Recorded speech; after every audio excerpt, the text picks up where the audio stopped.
Okay, hello, welcome, one and all, to this stream that's happening right now as you live and breathe. Hopefully, unless you've been cursed by some mysterious curse and your life has left you, in which case, I'm sorry. I can't help you with that, but I hope you enjoyed the stream anyways. Let me check my audio, and then we can talk about things and begin this adventure, or the continuation of this adventure. Sounds about right to me. Is game audio low? Be weird. I'm gonna bump it up a little. And of course the music stops right when we're doing our balancing. As it must. I don't know why this always happens. Okay, I think that's a little better. The main menu's a little bit loud anyway, so you know. I think it being a bit loud here kind of makes sense. Yeah. I'm nervous now. Let's put it there. How's that? Okay, I like that. We'll go with that. That's what we're doing, damn it. We've wasted enough time. We've already, like, missed our timestamps of, like, when we should be done. Like, we should have been talking about pre-stream stuff at 2:30. Now it's, like, 3:15. What are we doing? Is this, like, amateur hour? I don't know. Hi, guys. Welcome, welcome, welcome. So, like I mentioned earlier, we're continuing PARANORMASIGHT. In case you're watching this, and this is your first stream or VOD or whatever, the general idea, and you've decided, I don't care about the rest of the story, I want to watch this stream. Totally fine, totally respect it. I'll try to bring you up to speed as best I can. The general idea is we're in a city called Hanjo, where curses are lurking about. Ordinary people are being granted the power to curse others and steal their souls. And if they get enough souls, they'll have the power to resurrect the dead. At least that's what the legend says. So that's the broad overarching story. We're kind of following... In fact, this will make more sense if we get in game, really. But we're really following kind of like three main characters here. We've got... let me see. I'm kind of mouse and keyboarding it. Why am I doing that, actually? Controller, please. So we got like three characters. This game's weird. Like, some things make more sense with mouse and keyboard. Some make more sense with controller, but we've been playing primarily with controller. This is something you really, really care about for sure. So yeah, there was one primary line that we had before. Actually, there we go. Yes, I'm adjusting the audio again. Deal with it. With the so there's kind of like four storylines here, I guess, more than three. We had the Shogo line early on. That was kind of like the prologue. Shogo died. He's no longer with us. Hey, Poss, what's up? Welcome to the stream. Great to see you. And then once that storyline tragically concluded, we kind of broke out into these three. So there's like a Haruwe Shigima storyline. She's a housewife whose kid died a year ago. He was kidnapped and the police couldn't save him, and it was like covered up. So that's the general idea here. She's got a detective working for her, helping to hopefully solve the mystery behind her kid's death, and also maybe bring him back to life, you know, because that's what's going on in this game. There's the Tetsuo storyline, in which case, or in this one, Tetsuo and his buddy, police officer guy, are hunting down the cursed stones and trying to basically restore law and order to this out-of-control situation. And then finally we have the Yako storyline. Yako's kind of an ordinary high school student whose friend committed suicide under mysterious circumstances, and she wants to figure out why, and also possibly bring her back. I guess I should mention, we don't know who Tetsuo wants to bring back yet. That is yet to be revealed. So, let's see. The Haruwe storyline's kind of bottomed out for now. We could go Tetsuo or Yako. I think we ended last time on Yako. But I kind of want to go back to Tetsuo for a little bit. So I think we'll start here with sorting things out and see where things go. Headphones on. Let's get in the zone. Summary of previous events. Hajime Yoshimi's death. Hajime Yoshimi was a, I think, hang on. Pretty sure it was a cop, right? A cop that died. Yeah, this guy. Indeed. He's a cop that died. He's the reason they were here in the first place. They were investigating his death. And then they got wrapped up in this whole, like, cursed business. Anyway, Hajime Yoshimi's death. Nejima's threat of mass murder. The problems just pile up. Man, yeah, I can tell you. It's like, don't you just hate when you're at, like, having a normal work day and your boss is asking for stuff. You gotta help other people out with their jobs. And then, like, You got like mass murderers like threatening to kill everybody with curses. Just like typical, man. Just freaking typical. Putting detectives' goals of collecting all the cursed stones in jeopardy. Tutsumi leaves area to handle the investigation while he catches a quick break. As a break time. Cool. Tetsuo Tutsumi, 9 a.m. in Kinshibori Park. That's actually like light outside. This entire game was taking place like at night until this point, so kind of unusual to see, although it is kind of gray. It's not exactly like sunny and happy outside, but at least it's not freaking dark. Aria says, "Sorry for the wait, boss, but I managed to gather some information." Took you long enough. Let's take a look at June, see how he's looking these days.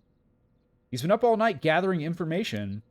Must be nice to be young and have that kind of energy, but I'm glad to have him on my side. He gave me a chance to rest up. He helped the kids run around while Grandpa gets his nap, I suppose. Forensics has finished their investigation, and the body has been carried away. That'd be the body of our boy Shogo Okie. He was found in this park, drowned to death, with no water around. Spooky stuff. That said, we're still closing the park to the public, at least for the time being. This place was really giving me the creeps last night, but it looks pretty normal now with the sun out. Where's the sun? Show me the sun, Ario. What does the sun look like? Have you ever seen it? We have to teach this guy what the sun is. I don't know. Yeah, where? Don't know. All right, let's talk to him. Things at the station were pretty hectic, but I managed to get some info. Let me fill you in. Wink, wink. Thanks, the floor is yours. Even though there's no floor in the park, it's just the ground. The serial killings. A total of 3 mysterious deaths were confirmed in the area, including the one in this park. So let's start with that one. The young man we found here. There he is. He's been identified as Shogo Okie. Or Okie. Okay, I haven't said this stream. I'll apologize right now. All the Japanese names will be mispronounced. There's a lot of Japanese names in this game that's set in Japan. There you go. Anyways, Shogo Okie, 25 years old. A regular old office worker who worked around here. In his office. He died of asphyxiation due to water in the lungs. He drowned. He drowned in the middle of the park. That's what I was saying, Tsutsumi. Like, it's weird, right? That's not possible. It's got to be a curse we're dealing with here. I don't know. It's not, like, impossible. Like, someone could have, like, stuck a water hose into his throat and just, like, pumped until he died. Or he could have, like, stared up at the open sky as it rained until his lungs filled up with water. Impossible is a strong word. But, granted, it's unusual.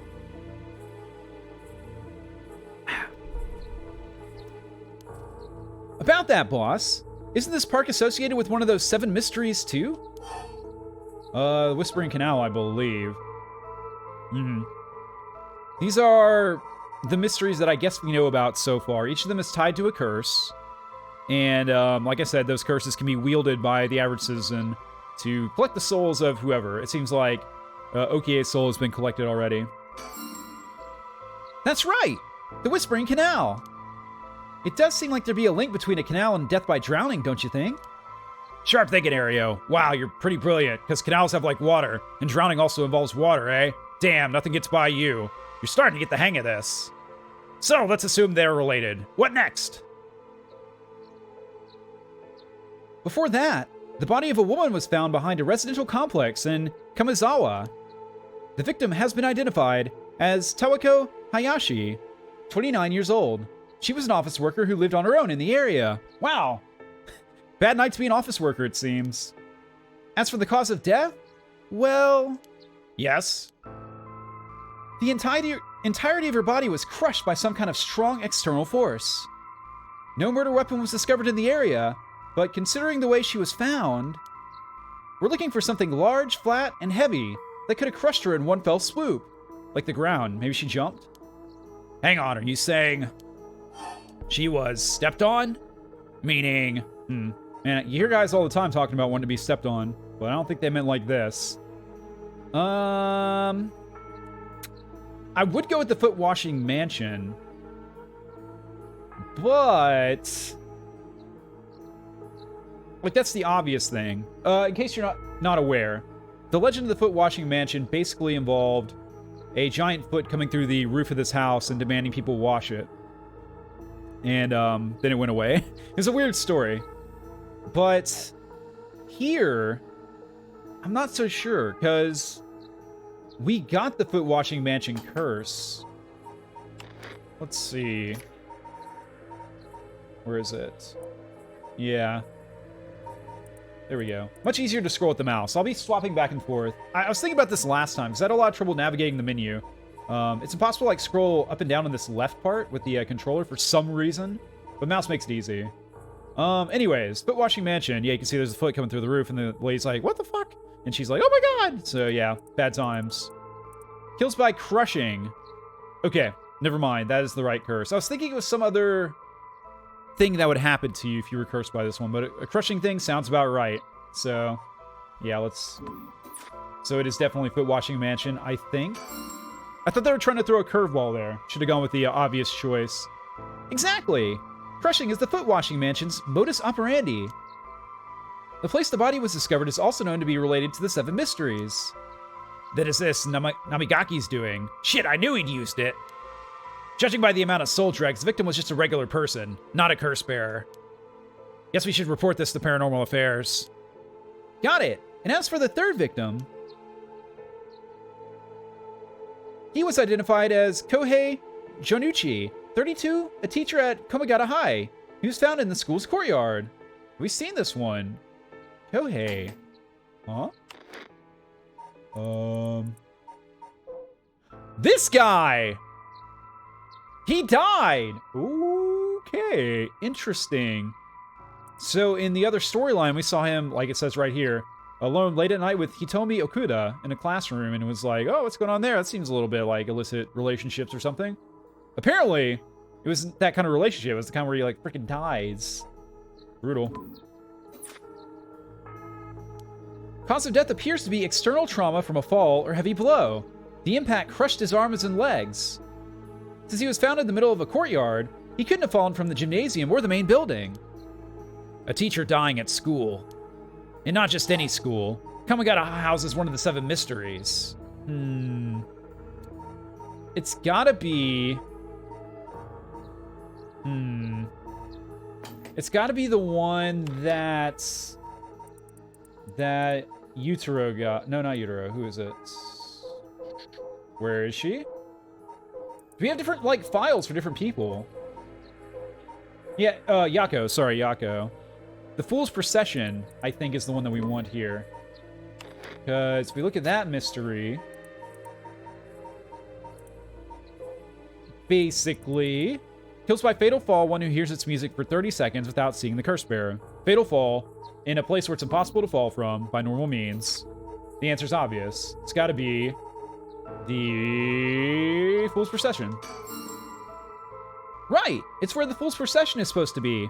It's too big of a coincidence. Now, the thing is, we know that she didn't kill him. Unless she did it, like, in her sleep or something. Because she had that curse stone from midnight on. And we saw this guy after midnight. So, maybe it's a setup, honestly. I don't know. I'm pretty sure you can't duplicate curses. So this is actually really mysterious. I have no explanation for this. We can't rule out the possibility that this death was also the work of a curse. I see. Either way, it seems all three victims can be tied to the Seven Mysteries. There's probably a curse bearer at the center of it all, pulling the strings. But you got a point. All these strange deaths do point in one direction. That's right, and I love One Direction. And Hajime's case wasn't all that different either. He also died of mysterious causes in a place connected to the Seven Mysteries. Problem is that timing doesn't match up. He died before the curses were activated. Could he have been hit by a different curse? One that didn't have anything to do with the Seven Mysteries? That would be a coincidence. I don't know about that, Aereo. That's a thought, but no, it's fucking stupid. If that were the case, we'd be dealing with a powerful practitioner. One who could pull off a curse like that without using a curse stone. And we know there's a powerful practitioner because a spell has been cast on town. Like the Feast of Shadows or something, which is like, allegedly, facilitating all this madness. Making it so normal people can use curses and stuff. So I do think there's a powerful curse user around. Now, if he's responsible for this death, I don't know. There aren't many people in this day and age who could do something like that. Oh, really? I see. I don't know too much about that stuff. I'd be more surprised if you did. Alright, more about the killings. Well, looking at these deaths, it seems like many of the curse bearers acted last night. But we can't rule out that there were more killings from which the bodies haven't been found. Yikes, I hadn't thought of that. But there is one silver lining. Judging by my own curse stone, it seems that the curses can't be activated while the sun's out. Oh, that's great news! So basically, you can't kill me right now. We're safe during the daytime? Exactly. It's also likely why Nejima gave us till dusk. Ah, he must have known the curse stones can be used during the day. Either way, we got till nightfall to settle this. It's time we fleshed out the other curse bearers. Aye, aye, boss. Let's do this! And then we sat around and talked some more. I should probably think a little bit. Well, we've got ourselves quite the mess. Strange deaths popping up all over the place that may or may not have something to do with the curses. We also need to keep looking into Yoshimi and Nejima. For now, we better start following up on the few leads that we got.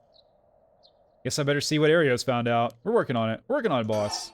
Alright, curse bearers. What do we know about them? Excuse me. At the moment, we only know the identity of 4 curse bearers, you included. Yutaro Namagaki had the foot-washing mansion, and Hideki Araishi had the ever-burning lantern. We've got both of their curse stones.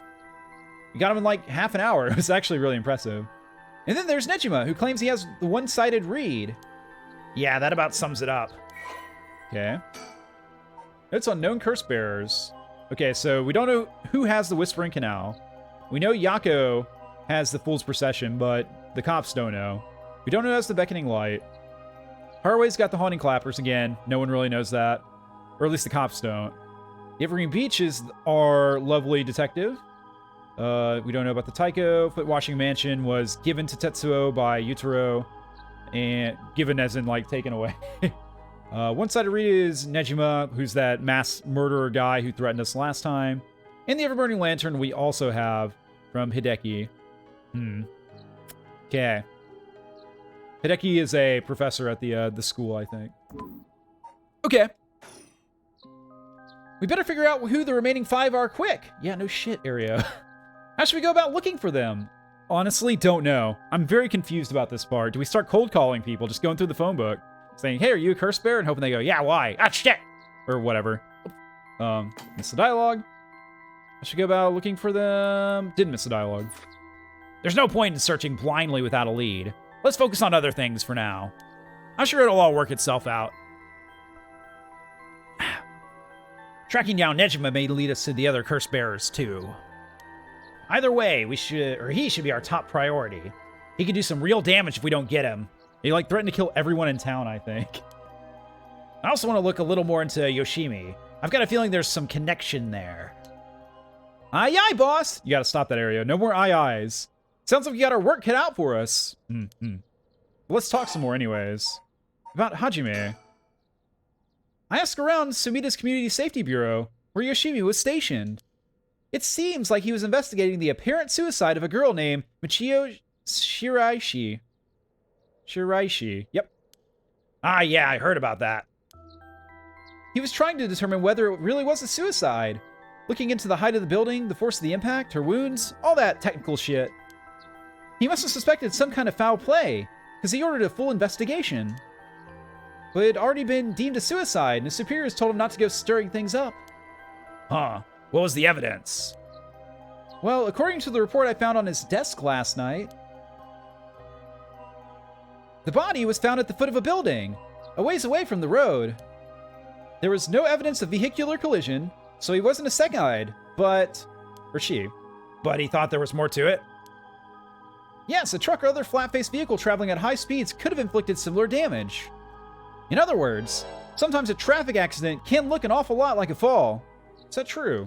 Seems weird, but okay, game. So there's a chance that it wasn't a suicide after all. Le gasp. But what a terrible way to go. There were no brake marks on the road, meaning it would have been a hit and run. The vehicle would have hit her without slowing down at all. This is turning into quite the grisly case. There's not even any bears yet. But the vehicle couldn't have come out from a collision like that unscathed. Exactly. So I asked the Traffic Bureau to keep an eye out for any vehicles with frontal damage. But I haven't heard back from them yet. I don't think they're looking very hard. So we got no proof. That said, if it was a traffic accident rather than a suicide, it's possible that someone silenced Yoshimi because he was on the verge of discovering the truth. That's true. You think the driver's the one who did him in? Not quite. Yoshimi had already talked to forensics in the Traffic Bureau, right? His death wouldn't have covered things up. Yeah, I think, let me see. Yeah, Yako's convinced it was a curse that killed her, I think. And that's kind of where I was leaning to. I think the car thread is a little thin, but I don't know. We'll see where it goes.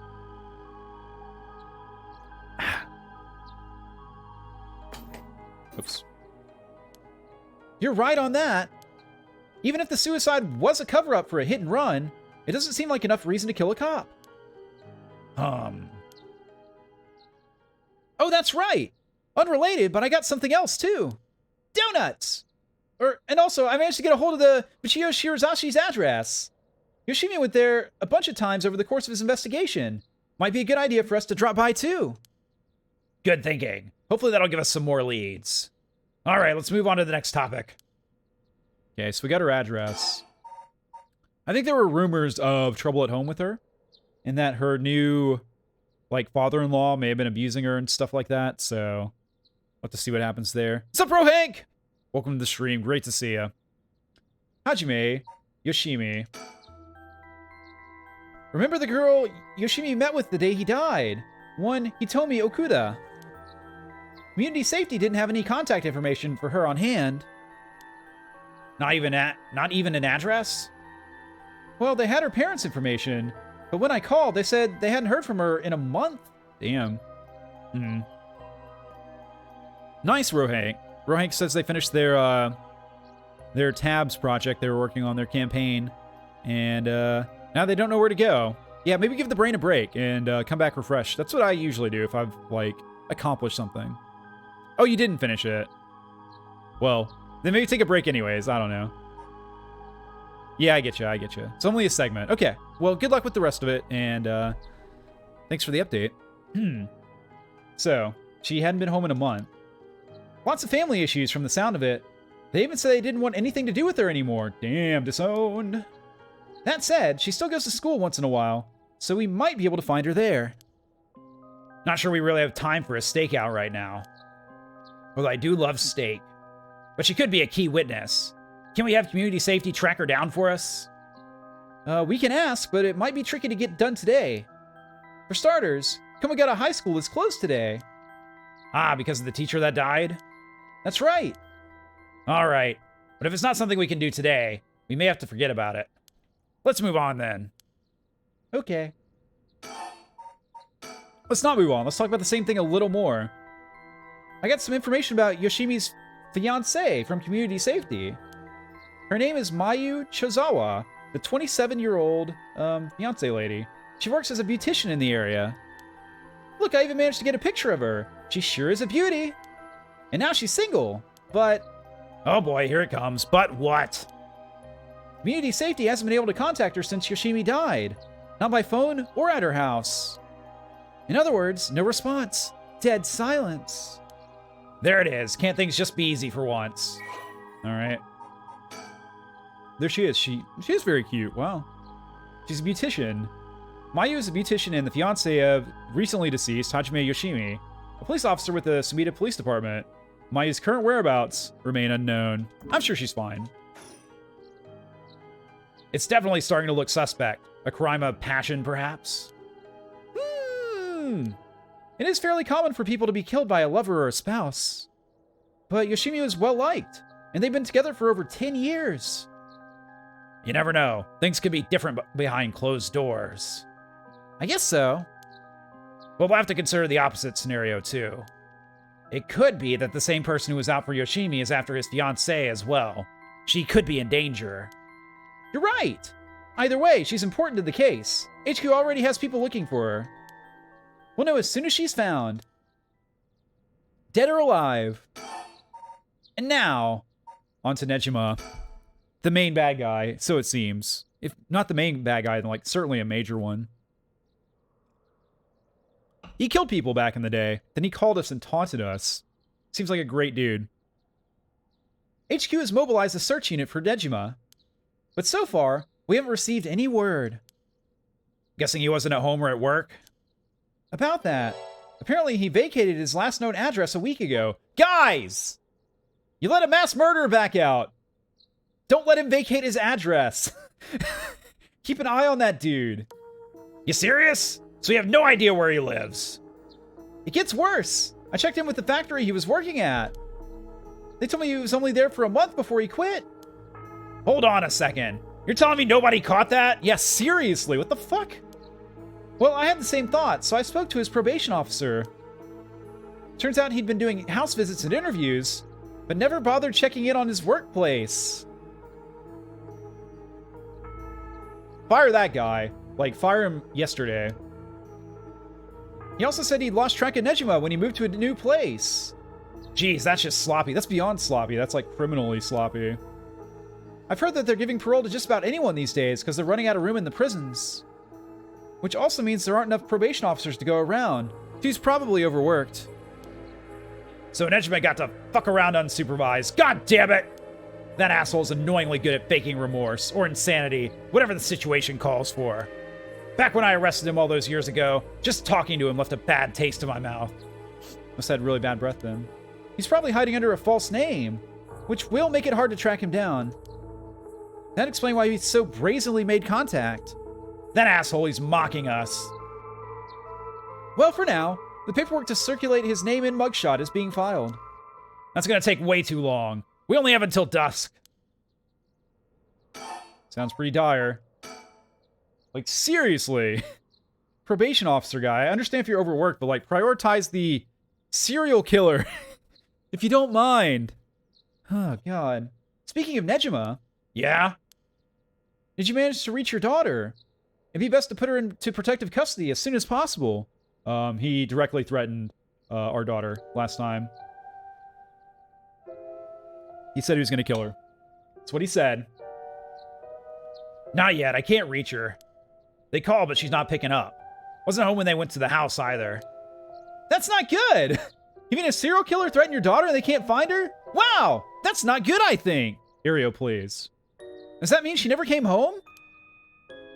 And why weren't you the one trying to reach her? Shut up! I don't have her contact info, alright? Damn, she really doesn't trust you, huh? Either way, I told her mother that it was an emergency and that we'd send an officer to find her and get her to safety. She was real reluctant, but I got her to agree. Thanks, Mom. Appreciate you, like, being understanding. I guess that explains why you got divorced. But if you, her former father, can't find her, how the hell did Nejima do it? Former, eh? That cuts deep. Actually, yeah, that was pretty cold. Yikes, sorry, it just kind of slipped out. Finger. Anyways, I suspect it has something to do with this curse echo. Back on topic already, huh? He said this curse echo could kill a lot of people in a short time. It may even allow him to act from a distance. I see. The one-sided read. What was that story about again? Something about a man stalking a woman who goes insane and chops her up? Alright, one of the more gruesome of the 7 mysteries. Indeed. They're not wrong on that. I'll show you. Currently. The, one-sided read is one that actually captured my attention pretty early on for its brutality. I mean, like, it's obvious brutality. There's a rogue. He was chased after by a woman, tried to win her heart over. She rejected him repeatedly. He chopped her arms off. And now the reeds on that part of the river only grow, like, on one side. So, a pretty happy tale overall. More about Nejima, please. As for Nejima's whereabouts, all we can do is throw more people at it till we find something. I'll check in with HQ frequently to see if they've got any updates. And that's about it! Aw, this music! Once again, the game's blessing me with this tune early on. Did it last stream, did this stream. Appreciate it then, appreciate it now. Shall we continue our investigation? We could go to Komagata High School to look into Hitomi Okuda. or to Michio Shirashi's house to find out more about her. I don't know. Let's see. Are you gonna let me choose? Oh. Well. Life can be tough. Yeah, indeed, indeed. So, the way I've been playing this is I've been sticking on like a line until I get to the end of it, so we can't advance it anymore, and then we kind of circle back. So, let's do fancy sushi and stick with the police officer Tsutsumi sort of storyline for now. With dusk fast approaching, they have no time to waste. With that in mind, Tsutsumi and Ario direct their investigation towards Komagata High School and the Shiraishi residence. Is that correct? Shiraishi. Yep. Shiraishi. Here we go.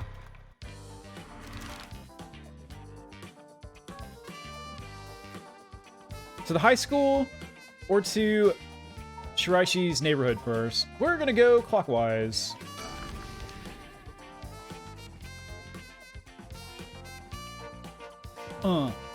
Yeah, yeah.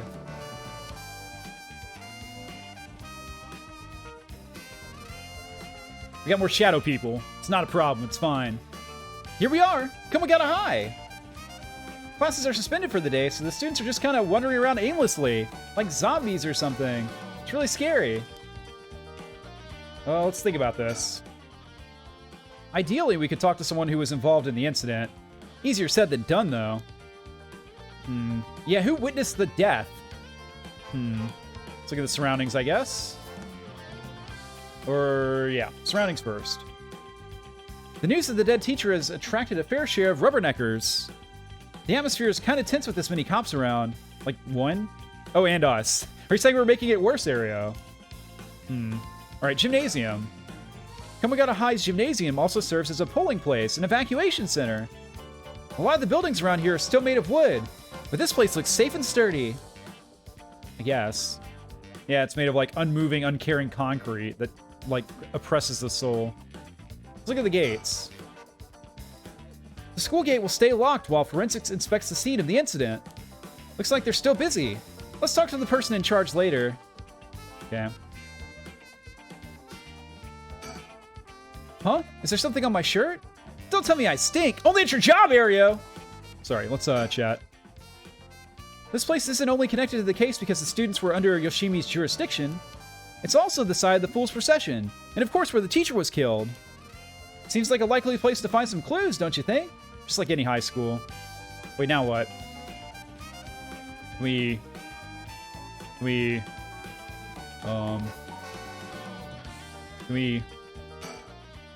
Alright, speaking of schools. What is it? He said Paranormal Affairs can't help us right now. So why don't we go get that psychic high schooler you mentioned to help us? This psychic high schooler would, in fact, be Mio. This girl right here, who's kind of like a badass, and maybe died last time, or maybe didn't. I don't know. Either way, that's actually a good shout there, Ario. A lot of people involved in this case lead back to the school anyway, so it might make things easier to have them with us. For a guy who questioned me on the legality of working with them, you sure seem eager to exploit underage labor. Hey, who said anything about exploiting them? I just want to give our young experts the opportunity to shine. Yeah, we're going to pay them in good old exposure rather than cash. When'd you become such a smooth talker? Anyway, I'm afraid I don't know where they are. Oh, I see. I wonder if there's anyone who could help us scout the area out and stuff. Like that cop over there. Nah, probably not. Okay. Really? What can I do? I don't see anything else I can interact with, so no more check marks or anything. Can't talk to this shadow cop. Do we have to move again? No, it doesn't look like it. Think. 9 a.m. A perfectly reasonable time for students to be at school, and yet I doubt this will be that simple. What do you want from me, game? Help me out, game! Can we go to the gates, please? Can we... Area's like, maybe there's someone that can help us. but... Oost. These guys?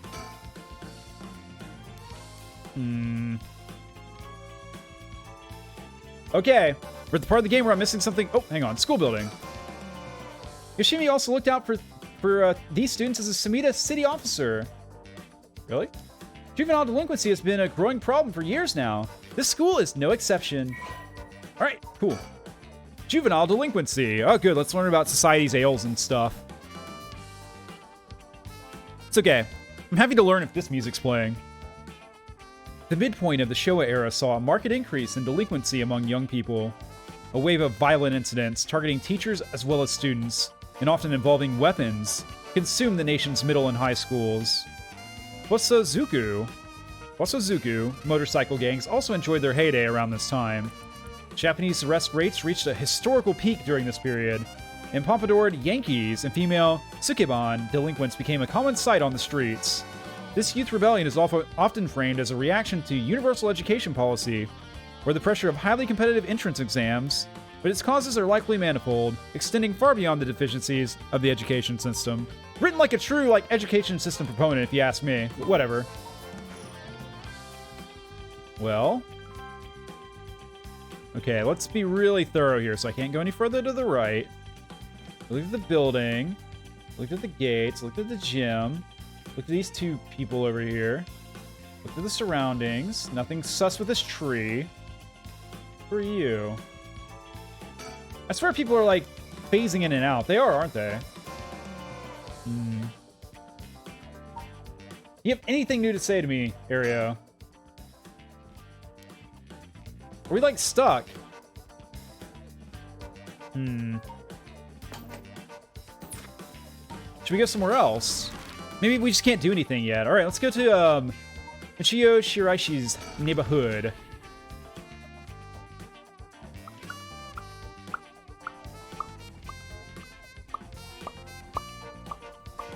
Near the Shiraishi household. I like this music when it was a bit, more sparse. Gotta admit. Anyways, it seems like Michio's house is at the end of this road. We don't want to intimidate them, so maybe I should go alone. Sure. The houses are really crammed together in this narrow alleyway. Strangers like us walking through definitely stand out. It really feels like old Tokyo. Don't know what you mean by that, but okay. It's quiet. Too quiet. This place is normally pretty lively, full of people coming and going. Gross. But it seems like everyone's decided to stay inside because of the recent incidents. Makes sense. Serial killers on the loose. Dead people being found, everywhere. I'd probably stay indoors, too. Then again, I'd probably stay indoors no matter what. Alright. So, the Shiraishi household. There's a chance that Michio didn't actually kill herself. It might be for the best that we didn't find her parents. What do you mean? You're the cops? Of course it'd be best if you found them. If they killed her, what are you talking? What? Okay, whatever. That's what that said, right? Whatever. Whatever! Alright, how's June looking? Look at that butt. Not much of a butt, is it? Work on your butt, June. Ario is checking the Shiraishi house at the end of the road. The street's real narrow, so two big guys like us would stick out like a pair of sore thumbs. We're just so big, you see, and manly. Alright. Alright! I'll go check the house. It's a house, alright.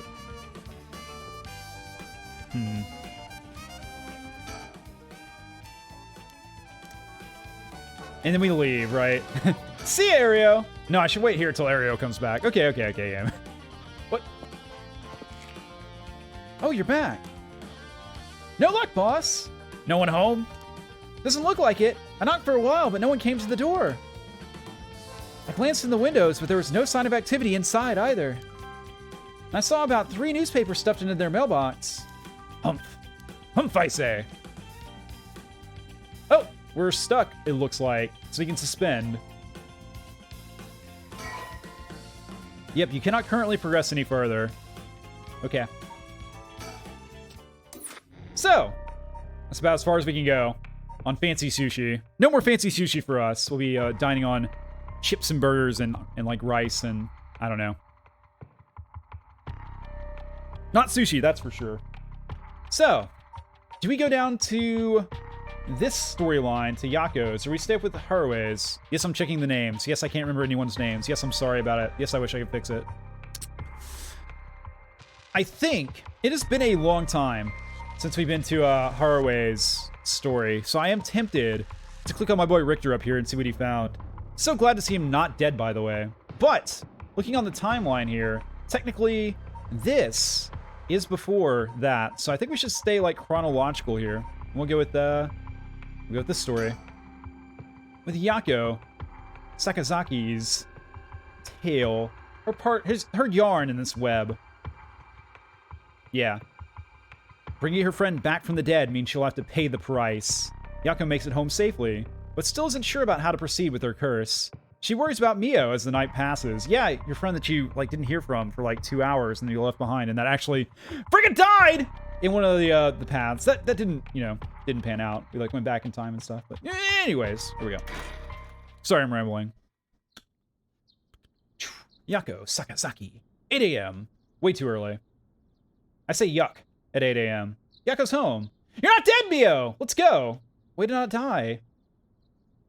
Oh, good morning, Yako. Huh?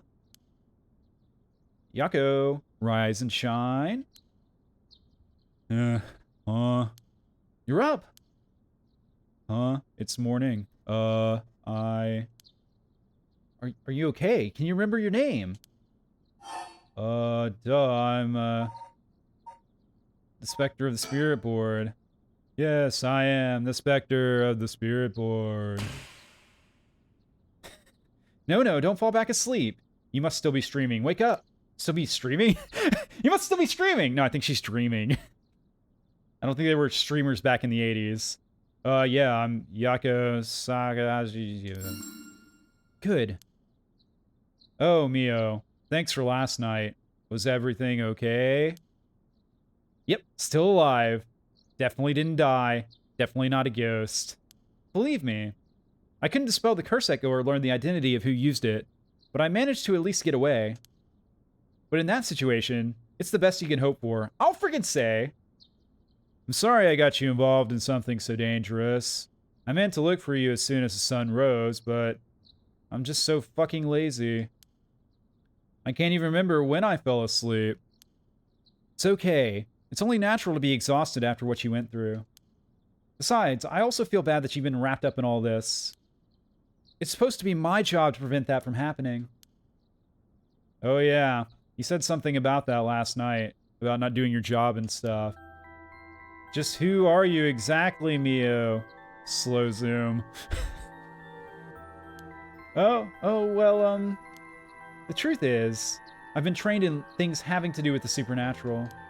She's looking right at us right now, isn't she? Breaking the fourth wall. Huh? You mean you can learn that kind of stuff? Like you would with flower arranging and stuff? I had quite the eventful childhood. Huh.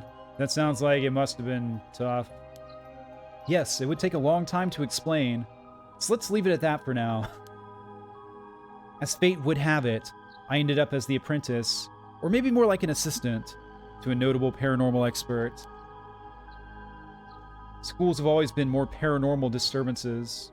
Schools have always had more paranormal disturbances because young people tend to be more susceptible to these things. Reminds me of, was it Bunny Senpai? That was a really good show, by the way. I should rewatch that. Maybe someday when I get the time. AKA never. Anyways, I'm sent to schools that may experience something paranormal and put a stop to it before it happens. Wow, that's amazing. So it's like a part-time job you do while also being a student? Well, I do help maintain public order, but it's all part of my training, so I don't get any money. Getting ripped off, Mio. Oh, you got it rough then. But still, that's really amazing. You were, like, so cool when you faced off against the evil spirit and could have died for no pay at all. I never know if I should be happy when you compliment me like that. But anyways, that's why it's up to me to resolve any paranormal issues at the school. Me and me alone. And why I'm going back to look at the cause of all this. But for now, let's head to school. Yeah. Oh, do you have your curse stone? Now that it's daytime and its power is diminished, I should be able to hold on to it. Want to give it a try? Right, I do have it, but...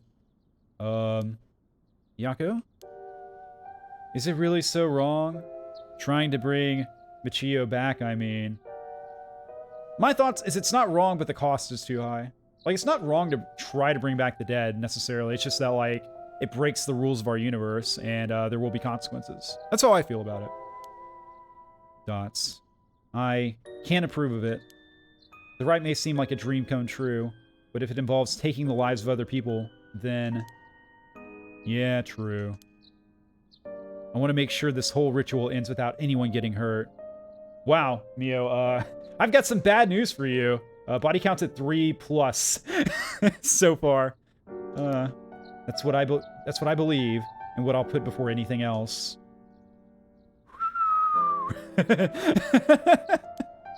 I'm sorry, but is it okay if I hold on to it? Yako. I promise I won't use the curse, no matter what. No matter if it's calling my name right now, saying to snuff your life out. Maybe there's some other way. I just have this feeling that I shouldn't give up on the possibility just yet. That said, I'll help you. Even if it's to stop the evil curses that are ruining the town and murdering people. For the Michio that still exists within me, I'll settle things so that we can move forward. Mio's face, like, did she really just say that anime as fuck line to me? Okay, but if you ever feel in danger, you can give me the curse stone at any point. Right. Thank you, Mio. Okay, then. Let's go. Files updated. Okay, guys. Actually, I hate to take a break this early, but my stomach is bothering me, so I'm going to hit the restroom. Hopefully be back and be back to 100%, but this may be a little bit of a longer break. Apologies in advance, but this is necessary. I wish it wasn't, but it totally is. I'll return as soon as I can.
All right, guys, we're back. Again, very sorry for that. I think I'm better? We'll see. It's quiet. Game is very quiet all of a sudden. I think I hear a bird chirping, maybe? Spooky. Silence is scary. Let's end it. Okay. Let's see. So we're learning about Candy Shop Sonoya. This is the candy shop that our current protagonist lives at, apparently, and it's been in the family for a long time. An old-fashioned candy shop located on a street corner in Honjo. It's been in Yako Sakazaki's family for 3 generations. On the weekends, you can spot Yako watching over the store, cooking monjayaki and playing traditional tops and card games with the local children. Though traditional candy shops are known for selling cheap treats for kids, it is not uncommon to see these largely privately owned businesses become something more like general stores, selling food, drinks, utensils, and other daily necessities. Yeah, I think we found one of those in the bathhouse when we played it back in October. There's like a candy shop that seemed more like, I don't know, like they had more going on than just candy, it seemed like. So yeah, this tracks from my vast knowledge of Japan. Many families operate candy shops on the dirt ground floor of their home, known as a doma, with a space in the back where customers can eat monjayaki, as well as arcade games and capsule toy machines in the front.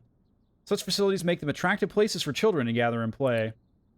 However, the harsh reality is that traditional candy shops, which thrived during the period of high economic growth when many confectionery manufacturers entered the market, are experiencing a steady decline due to the rise of convenience stores and changes in children's interests and tastes. What do you mean? Children, always like candy, right? I'm assuming that didn't happen when I wasn't paying attention, did it? Kids stopped liking candy?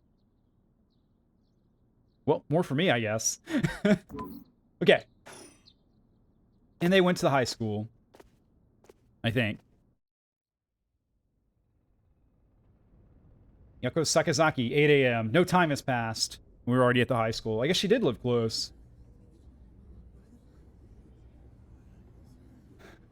Huh? I thought it unusually noisy. There's a big group of people and police in front of the school. That's weird. Did something happen? If the police are here, then something must have. I'll go ask. Thanks. Excuse me, I'm like a superpowered high school student. Can you tell me what's going on here? This isn't good. Huh? What happened? Don't panic, okay? The first teacher who came to work this morning found something. Okay. Mr. Jonucci was found dead in the middle of the school grounds. Whoa, what? They're closing the school for today. But that's not all. I didn't know this either since I didn't watch the morning news, but rumors are spreading that a number of bodies were found nearby. What? There's no way. Why? Could it be because of the curse? You think, Yako? We don't know enough to say. From what I heard, Mr. Jonuichi's body was in the middle of the grounds. But his body was covered in bruises, like he'd fallen from somewhere high. That's weird. That sounds like my curse stone. Let's move on.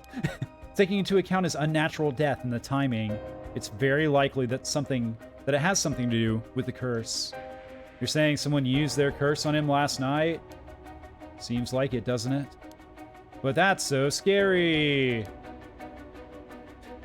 That pose looks like she's like screeching or something. Also, her hands look really big, don't they? Anyway, sorry. Yeesh. So the curses really do kill people. And someone used it to kill people. Shh. Keep your voice down, okay? What would happen if another curse bearer heard you? Eep. Sorry. Yep. Kyohei. Jonuchi. Occupation now dead. Like so many others. Let's see. We read this before. His deceased body was discovered on the school grounds at dawn. And then we read all about his backstory. I think before, so nothing new there. Besides that he's dead, which I guess is pretty new. I wish we had a little more information, but they've locked up the front gate. Maybe we could sneak in through the back entrance. That person over there. They're not a shadow. Is that Hitomi Okuda? You're right. That's unusual. Her being at school, I mean. Oh, but she was at the school last night, too. She must know something about Mr. Jonuchi. Let's see what she has to say. Oh, Mio. Wait for me. Look at that face. Wait for me. Oh, no. She's a troublemaker. Be on your guard. Huh. So you're telling me the two of you were the ones at the school last night? No sense hiding it then. Plus, I owe you one, Mio. I'll tell you everything I know. Thank you. She owes you? Oh, yeah. Right after I transferred here, there was a bit of trouble. She gave me one of those, what was it? Oh, exorcisms. Huh. So that's what it was. Let's talk about the death of the teacher, please. Did you hear about Mr. Jonuchi? Heard about it? I've known about it since last night. I saw that asshole bite it on the school grounds myself. What? You saw it happen? Tell us about it. What happened exactly? Don't really know myself. It was pitch black. What I can tell you.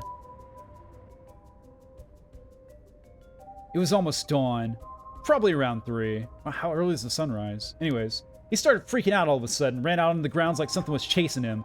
Then he screamed. Ah, somebody help me! Forgive me, Michio! Or something like that while he was running around. Michio? He mentioned Michio? By the way, he mispronounced it. Sorry, he was in a panic. It's okay. Was there anyone else out on the grounds? It was too dark to see from where I was. But for just a second, I think I saw a girl in a school uniform with her hair in braids. Oh? I didn't go out to make sure, so it could have been nothing for all I know. Then I heard him begging for his life like, I was wrong, and I'll do anything. Then all of a sudden, his arms and legs snapped, even though he was just standing there. His arms and legs broke without anything being done to him. He fell over and quit moving, so I thought I'd better get out of there. Good call. Good call! Nice self-preservation instinct there, Hitomi. Then he croaked. That's all I saw. I see. But from what you told us, it almost sounds like Michio's ghost chased down Mr. Jonuchi and killed him. Hell if I know anything about that. I'm just telling you what I heard him say. Let's talk more about that. That was pretty intense. Did you tell that story to the police? Nope, and I ain't gonna. Can't count on them for shit. Not like they'd believe such an insane story anyways. Right. But there must be at least one person in the police worth trusting, right? Yeah, I guess. There was this one cop who always got on my case about stuff. But he died just the other day. Sad guitar music plays. Oh, he died? I'm so sorry to hear that. Everyone who gets involved with me ends up dead. By the way, you guys might want to write your, your wills and shit. Maybe I am cursed. Pisses me off. You've got it all wrong. The spirit that possessed you wasn't that kind of spirit. Huh? It wasn't? Yeah, this was just an unfortunate coincidence. Though I'm sure that was hard enough for you. That's all I know about that asshole's death. Hey, Mio. I've been thinking something. The way she described it reminded me of something. The way Mr. Jonichi died. It sounds a lot like how Michio died. Audible gasp.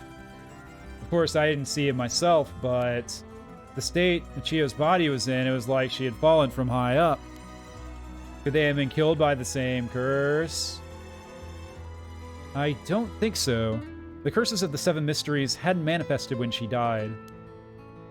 And if we can trust what the Spirit Board said, then Michio died in an accident.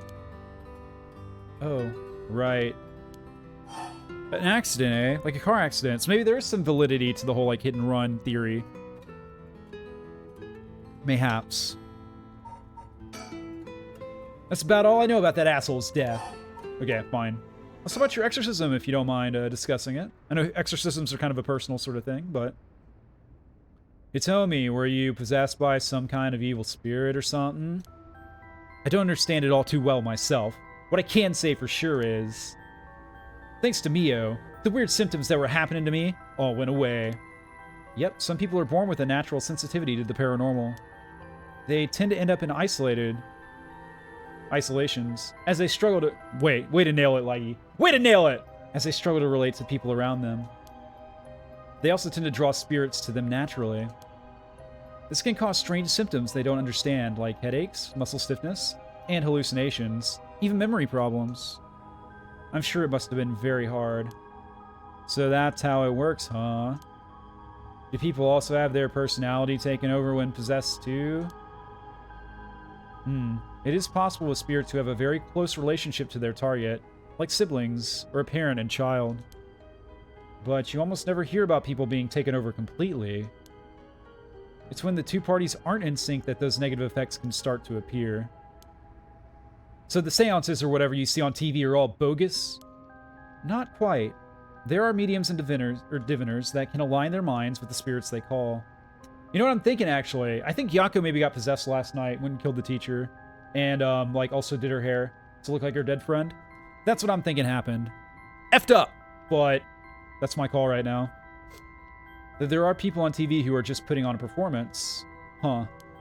There are people who in life had extremely powerful spirit sense, or a deep connection with the person. But even they shouldn't be able to completely take over the person they possess. And even if they could, it'd only be enough to pressure them to choose certain behaviors that wouldn't be unusual for them to do on their own to begin with. Weird. But if that's the case, wouldn't you not know if you were choosing the behavior of your own will or not? Mio's like, the fuck are you asking me for? Oh, there we go. Wait, hang on, put on the happy face. Hence why there are lots of cases where people don't even realize they're possessed. Though the spirit may influence the behavior and memories of the host. The deeper their connection in life, the easier it is for that to occur. Are you possessed, chat? I see. Getting possessed by a spirit is pretty complicated, huh? It must have been tough for you being possessed for so long, Hitomi. Huh. Whatever might happen to me doesn't make any difference. Me being able to see spirits and stuff has nothing to do with how things ended up like this. Yeah, it's not like being able to see them is your fault either. The same goes for me. Maybe it's just something we have to live with. Don't worry, you may not have to live with it much longer, Mio. I think you have a knack for it yourself, Yako. I bet you could see them too, with a little training. I think I may pass. Ew, you think I want to be like you? Ew, ew. Alright. So that's why you do the job that you do, Mio. I thought she was a weirdo when she showed up all of a sudden saying she was going to exorcise me. Like, I work out and stuff. I don't need that shit. If you hadn't said anything, I probably would have knocked your lights out. You tried to perform an exorcism on her without telling her anything? Like a non-consensual exorcism? That's pretty fucked up, Mio. Or, you see, in my experience, most people don't understand, no matter how much I explain. They only accept my explanation after they see the results. Oh, I guess that makes sense. Still kind of weird, though. Alright, the classroom. Hitomi, last night, before you witnessed Mr. Joichi collapse, can I ask what he and you were doing in the classroom? Huh. You gonna tell the cops? Oh, right. With everything that happened with Mr. Jonuichi, they'll suspect you if we told them that we saw you with him last night. You know, since you're like the last person that saw him alive, suspecting you like makes a lot of sense. And we can't let that happen. Anytime something happens with someone like me, all those shitty adults start jumping to conclusions. I understand. I won't tell them. You wouldn't have been able to kill him anyways. If you say so, then I don't mind telling you about it. So last night, that piece of shit Jonuichi called me over here acting like he was gonna attack me or something. What? How terrible. Whatever, I'm glad he's dead. He had it coming. Calling people worthless and a cancer on society when he doesn't know shit about them. That asshole was the one always acting like scum if you ask me. Is that so? Could you tell us some more detail about your motive on, like, why you would have wanted to kill him? And also why he called you out in the middle of the night? It's hard to explain. Where to start? Well, start at the beginning. Okay, start at the end then. Or at least the last choice. What did you mean by Mr. Jonuichi? Jonuichi acting like scum? Was he doing something bad? You know Michio Shiraishi, right? The girl who killed herself? Michio? I don't know everything, but that creep of a teacher had some dirt on her. And he was using it to blackmail her, call her up after school and make her do whatever he wanted.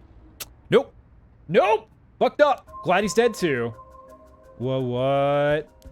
What do you mean when you say whatever he wanted? I'll leave it to your imagination. Nothing that a couple model students like you would ever get involved in. No way, that's... How? What do you mean by dirt? I don't know anything about this. How could I not have known about this?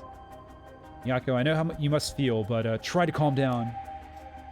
You got guts acting like you were a friend. Whoa. Jonuichi really did a number on both Michio's body and soul. She probably felt she couldn't tell anyone, like she had to suffer alone. No, how terrible. You tell me, how do you know about this? I just happened to walk in on it. I know the spots around school people go to when they want to stay out of sight. He ran off in a panic when I yelled at him, asking what he was doing. Walked in on it? I couldn't just leave her alone, looking like she was about to cry, so I stuck around for a bit. She told me everything that happened in whispers. She probably figured I wasn't the type to spread that kind of stuff around. But she never asked for my help. She told me that she was fine, and to keep it a secret. Michio, why? She probably thought he just had to grit her teeth till it was all through. She was naive. I tried to tell her that if you give guys like that an inch, they'll take a mile. She kept saying about how it was her punishment. She was soft. No. That type of stuff really pisses me off. Of course, Jonuichi didn't change. He kept on doing what he was doing.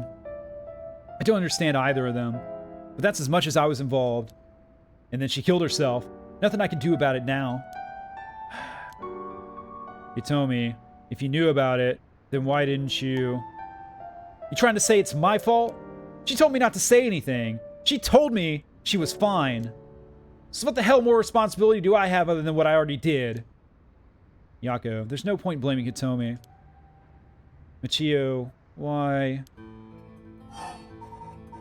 Alright, what's the dirt? Did you hear what the dirt was? Like, what is dirt anyways? Nope, never heard what it was.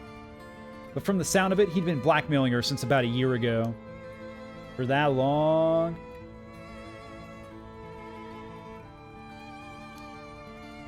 The dick probably caught her doing something she shouldn't have been doing.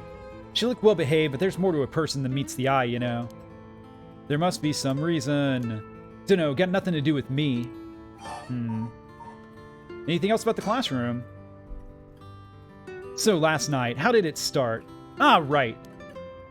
Remember that nosy cop I mentioned who was always on my case? He died at the former Yasuda Gardens a couple days ago. Yoshimi was his name. He was part of the juvenile division. He didn't look like a cop at all. Real rough guy, but good at looking out for folks, so he was the only one I could talk to. Huh, so there was someone like that with the police. Too bad he ended up dying and shit. Oh, another thing. One time he suddenly introduced his fiancée to me. It was hilarious seeing a big guy like that act like a shy little kid all of a sudden. Adorable. Still really sad about that whole relationship ending. She told me that she was like... She told me that she was like me when she was my age, and that she was on my side. It must have been a terrible loss for her, too. Yeah, I do feel a little bad for her when I think about how sad she must be. Like, damn, she must be really sad. And that makes me sad. But shit, I got other shit to worry about. And I saw him at the gardens the night he died. Oh no. Damn. They tell me, like, the witnesser of all deaths in this game, apparently. Whenever I would get worked up over something, Yoshimi always took me straight to that part. Then he'd listen to whatever it was I was pissed off about. That day he called me over there like usual. But something seemed off about him. Like he was worried about something? Worried about something? Yeah, I just said. He asked me for a favor, too. That was pretty unusual. A favor? What kind of favor? He handed me a weird talisman and asked me to hold on to it for him. A talisman? Yeah, just a normal good luck charm. I figured if that's it, then sure, I'll take it. I can pawn it off later. I have it with me now. But that wasn't all. Then he told me that he wanted me to look for a talisman, but Shirazade had looked like... Then he told me that he wanted me to look for a talisman Michio Shiraishi had that looked like this one. Huh, Michio? What does she have to do with all this? Yoshimi had been meeting up and talking with her. While they were together, he noticed that she had like a special talisman or something. But apparently Michio always avoided the subject. A talisman that Michio had. Huh. He knew that I knew her, so that's why he asked me, he said. Could there have been something that Michio couldn't tell even the police about? I know things at home were a little... #it's complicated. From what I heard, Michio was keeping her mouth shut about what Jonuichi was doing to her. Hard to talk with the cops when someone's got dirt on you. And I didn't squeal or anything about Michio either. Michio, what is it that had such a strong grip on you? So basically, Yoshimi didn't just have his eye on Michio, but her talisman too. But after she died, he didn't know where it ended up. So since I knew her from school, he wanted me to look into it for him. Is there something special about the two talismans? I wonder why he gave it to you. Hell if I know! When I looked inside it, there's just a weird kind of grimy scrap of wood. So you've seen inside it. But from the way he was acting, it seemed important to him somehow. But to be honest, what he was asking is such a pain in the ass, I figured he just had to be serious about it. Oh, and since he died right after that... Yeah, he even said to me, if anything happens to me, take those two talismans. Give them to a guy named Nakagoshi at the police department. Knowing what I know now, he probably felt that something was going to happen to him. Nakagoshi? We've heard about Nakagoshi before. Do you know him, Mio? No, I've just heard the name, I think. So there really is a Nakagoshi. That's a relief, at least. Anyway, it didn't feel right just ignoring a dead guy's last request. Hitomi. Yeah? That talisman. Would you mind if I had a look at it? Sorry, but I don't trust you all that much yet. You gotta run some fetch quests for me, like go across town and pick up some bagels and then deliver them to like a flock of gooses, and then the gooses will give you a key, and then you can unlock like a locket that my grandparents gave to me. It's important to me. Oh, okay. Never mind then. Anything about the classroom? So last night you were looking for the talisman Michio had. Yeah? And I figured that piece of garbage teacher would know the most about Michio. I asked him yesterday afternoon if he knew anything about her talisman. He gave me some cryptic response like, I can't talk about it right now. Come to the school tonight. He even gave me the code to the lock on the back entrance. He seemed pretty willing to give it out, so I wouldn't be surprised if he used it for secret meetings before. Yuck, I can only imagine. We climbed over the front gate to get in. So, yeah, we met up in the classroom in the middle of the night. But nothing he said made any sense. Like that I was really Michio and stuff like that. He went on and on about how it was my fault and that if only I hadn't been around or something. He grabbed a hold of me, breathing heavily. Yeep. Were you okay? Yeah, that's right, when you two showed up. I was able to get away while Jonichi was freaking out. Oh my gosh. Good thing you got away, and that he didn't catch you and murder you. That would have been bad. Yeah, obviously. So it's really all thanks to you two that I got away. But I didn't get any information about the talisman, so the whole thing was sort of a bust. Afterward, I was wondering what you two were up to, so I hid nearby. Then I saw you and old man Ashiyama talking, and then Mio showed up. Oh, you did? Or sorry, oh, you did? That's also why I saw Jonichi came back inside and bite it. I see. So you were only here to look for Michio's talisman. More about the classroom. I was dumb to fall for that creep Jonichi's trap so easily. I'll say, like, you knew he was like a predator, and yet you, like, agreed to meet him. Like, at night, alone in the classroom. Again, Hitomi's like a pretty good fighter, I think, so she maybe could have handled it? I don't know, still kind of, yeah, I agree, it was dumb. It was dumb, Hitomi. Be better. It could have gone a lot worse, but I lucked out. I'll say. Alright. What you described does sound like Michio killed Mr. Jonichi. She did have a reason to hate him after all. No way! You mean that really was her ghost? Like, for real? Those who die bearing strong resentment or regret can occasionally become spirits, either bound to a place or roaming freely. However, it'd usually be impossible for them to kill the living. Most don't have that kind of power. But it's possible they could possess someone close to them to act on those lingering regrets. Turns to look at at our main character. Huh, wonder if that's what's happened. Alright then, supposing what the spirit board said is true, and Michio's death was an accident, then she must have had some regrets. If she really hadn't given up on the living, that is, and stuff. So I don't think she was the kind of girl that would just give up no matter the situation. I don't really know, but she didn't really seem like she had something tormenting her so much that she'd kill herself.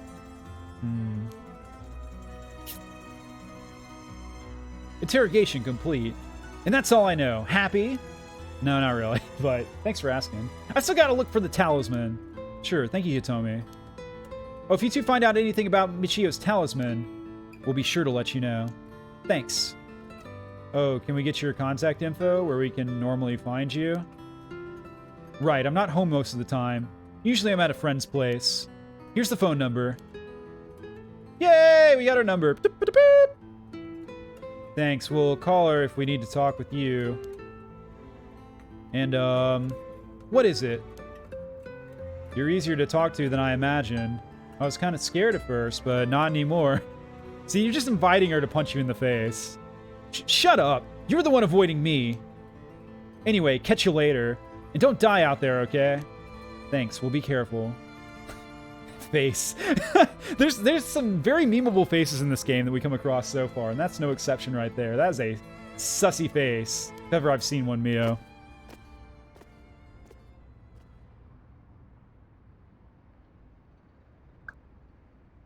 Alright then. We got a lot of new information. Sounds like Mr. Jonichi was killed by a curse, just as we thought. Which means there was a curse bearer at the school. Multiple, in fact. Multiple, you think so? Yes, the curse echo we experienced in the school and the one that killed Mr. Jonichi seemed to be different. The people in the school at the time other than us were Mr. Jonichi, Hitomi, and old man Ashimiya, who you ran into. I was thinking it would be among them, but there was one more person. Hitomi saw a girl in a school uniform with braids. From what Hitomi was saying, it doesn't seem like she's one. Sorry, my stomach is really bothering me tonight. We're hanging in there, though. Mr. Jonichi is pretty suspicious, though. If he were a curse bearer, it would certainly explain why he was killed. Right, that's why I say there were multiple. Oh, right, the person who killed Mr. Jonichi would have to be one, too. Which means it must be either the mysterious girl or old man Ashimiya. Yeah, we should certainly be careful of them. That said, the mysterious girl and the fact that Mr. Jonichi thought it was Michio that was attacking him has me wondering. Of course, I doubt Michio herself was actually there, but Oh, I just remembered. I also saw Mr. Arashi outside the main gate last night. You did? It's likely he's involved with the curses, given that he's the one doing research on the rite of resurrection. So we'll have to be careful of Old Man Ashimiya and Mr. Arashi. So, like, just don't go to school anymore. I want to believe that not all curse bearers will be hostile, but... Then again, I was very hostile as a curse bearer myself. She got the urge to kill. It happened. Check the VOD. As for what to do now, I'd like to find out who's responsible for the Feast of Shadows that set this off, and how they did it. I don't think we'll be able to end this without stopping it at its source. That makes sense. In which case, next we should do... What exactly? Look at her looking, like, right at me. Like, I know. I don't know. You see that? She's still looking at me. Whatever. We'll need to talk with Mr. Arashi. He definitely knows something. It should be safer during the day, so I think we should try to look for him. Got it. I'll help in any way I can. But the school is closed. I wonder where he could be. Let's try heading someplace someone may know where he is. Let's try heading someplace someone may know where he is. I feel like they're missing some ellipses there, like... There. I don't know. Where to go, then? Where indeed? Oh my god!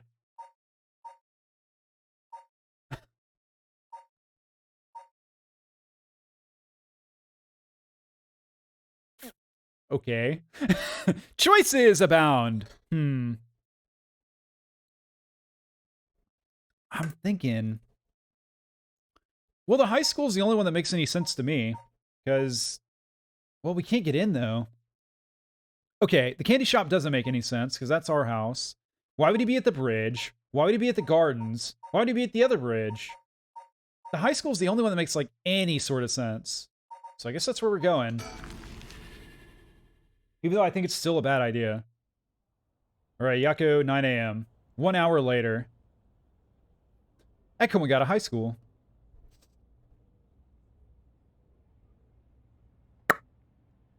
And so... Miura Kurosutsu and Yako Sakazaki decided on their next location to investigate.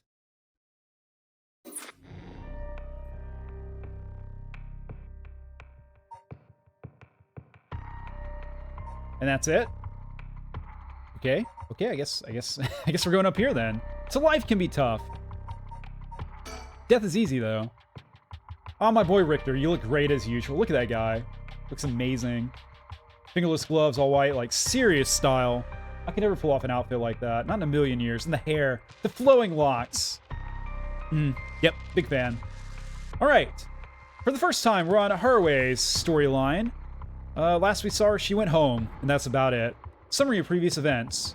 Throughout the night, Richter continues to gather information about the Curse Stones, while Harue lies awake until dawn, preoccupied by the prospect of bringing her lost child back to life. As you would be. 10 a.m. Harue, Shigima. It's 10 a.m. even though it looked like... Never mind. Not gonna... It looked like it was to the left of that... where we were on the timeline at 9 a.m. Right? So the timeline's a lie, basically. Anyways, Richter. Good morning, ma'am. How are you feeling? I'm fine. I hope we can make good progress today. How's your curse stone looking? I haven't felt anything from it since sunrise. Interesting. It's possible that its powers can only be unleashed at night, then. That aside, why are you so late this morning? Were you perhaps seeing another girl? There are unfortunately some things that can't be investigated while the world slumbers. But I did get some research done in what limited time I had. Very well. Let's talk. But first, I want to look around. This is the old mansion where I was born and raised. End of thought. The town is beginning to wake up once more. The clamor of society can be heard from beyond the garden gates. Like any day, a cloud of pollution drifts out from the industrial area. Yeah. The theme of this particular story has been oftentimes like the history of the city and like its pollution and stuff like that. For whatever reason. Yeah. They still got the nice guitar music going too. Let's look at Richter. Observe his body, his pecs. He's looking a bit tired. He must have been up all night investigating. Yeah, as you hired him to do, ma'am. Like, your fault. Anyways, oh yeah, we can think of it too. We may be surrounded by curses and death, but it matters little. Does it? My only concern is whether I can see my child again. Okay, fair enough. By the way, there's something I wanted to talk to you about. And what's that? Our current plan is to steal a curse stone that's already absorbed soul dregs, but I'm wondering if it would suffice not steal, but instead negotiate with the curse bearer and have them use their right for our purposes. Oh? I mean, I suppose that would accomplish the same, but do you think it's possible? So long as we offer compensation, it may prove much easier than you'd expect. Compensation. Cash, for instance. You can hand it to me and I'll take care of it. You can trust me. Wink. That wouldn't be off the table for a family as rich as the Shigimas, would it? Of course. Why, any amount would be fine if it'd get the job done. I won't let monetary matters lead me to regrets the way it did back with the ransom. Okay, with that option on the table, let's figure out our strategy. I thought you would take the lead there, Richter, but okay. Curse bearers. Did you have a curse bearer with whom we can negotiate in mind? Not yet. Surprisingly, it seems the other curse bearers haven't been that proactive about collecting soul dregs. Did you see the news this morning? No, I haven't. I don't watch TV, you see. There's never anything on. Overnight, 3 mysterious deaths were reported in the area. They've yet to announce the identities of the bodies found, but they've been nicknamed the Honjo serial killings. It's garnered quite some attention on the streets. Oh my. Only 3? That's what I thought. Even the victims were curse bearers, just 1 or 2 wouldn't be enough soul dregs. And for what those curse stones are capable of, a mere 3 victims seems a little on the low side. I kind of agree, actually, but whatever. Can I adjust my chair? I can. There we go. Much more comfy. With this little activity all through the night, the curse bearers must be a cautious bunch. What's holding them back? Are we not all after the power of resurrection? There may still be some undiscovered victims, but it doesn't seem like anyone has gathered enough soul dregs yet. We might have to set up some bait to spur them into action. And then we offer them the deal. Okay, bait, eh? What do you got in mind, Richter?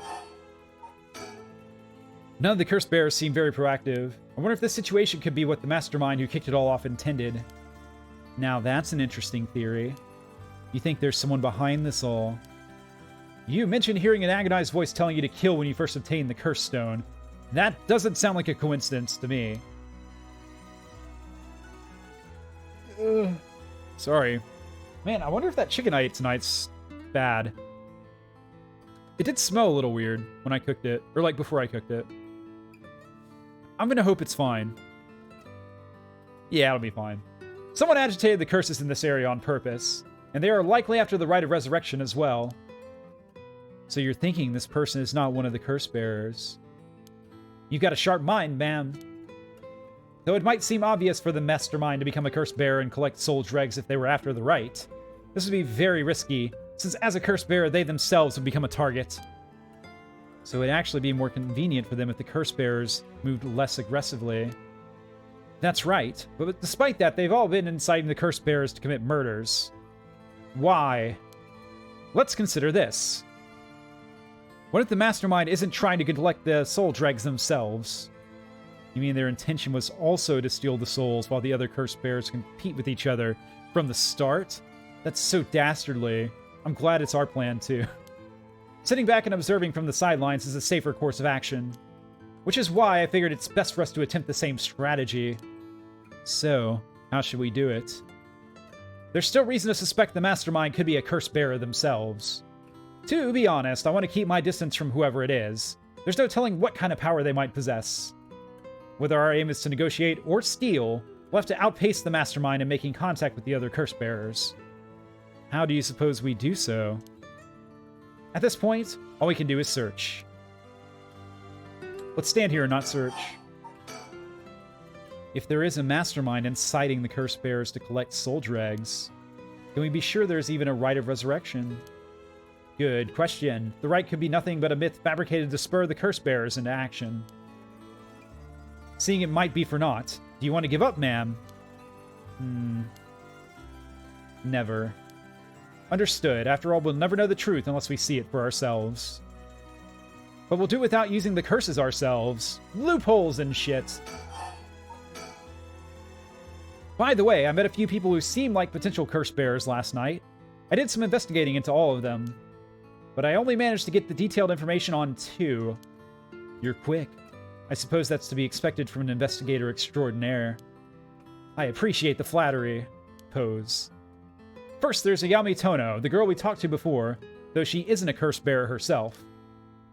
She's a student attending T University of Art. She currently lives alone in an apartment near Midoricho Park. You're even determined her address. You're not one to be underestimated, Mr. Investigator Extraordinaire. I called every single university with Yukio-e in the curriculum pretending to be her parent. I went around to check on her place on the way here. It doesn't seem like she returned home last night. I'm worried she might have run into some trouble. Didn't you attempt to follow her last night? I'm embarrassed to say, but I couldn't. She shook me. I couldn't keep track of her. And here I thought you were an investigator extraordinaire. I'd like to learn more about her, but it would take some time. She is planning to steal the curse stones, just like us. It's best we act carefully around her. Yeah, I'll say, she's trouble as noted last time. Very manipulative, knows more than she lets on. Trouble, with a capital T.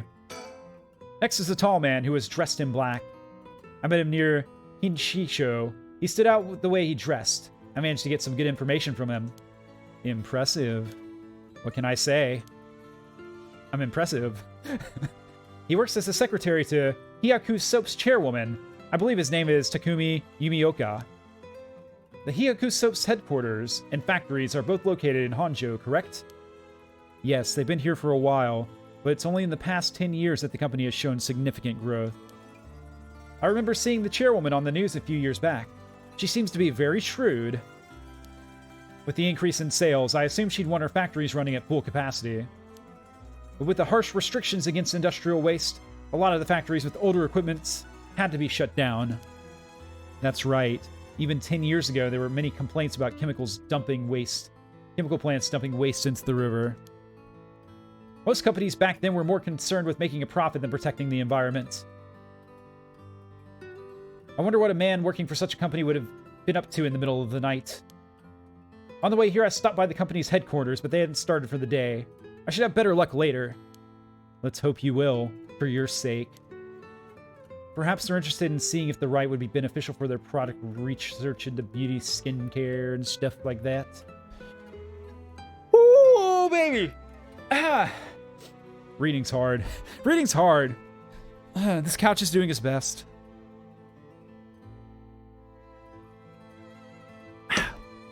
Ha! Now that's an interesting thought. Yeah, they're trying to, like, resurrect people's beauty or something. Through soap! Dastardly. I ran into one more suspicious young man last night. This one seemed to be out collecting soul drags, right? Indeed. I couldn't get a good look at him, though, and I couldn't gather enough intel to properly identify him. Well, that's a shame. But I can make an educated guess. Oh? You know that researcher who discovered the ancient text on the Rite of Resurrection?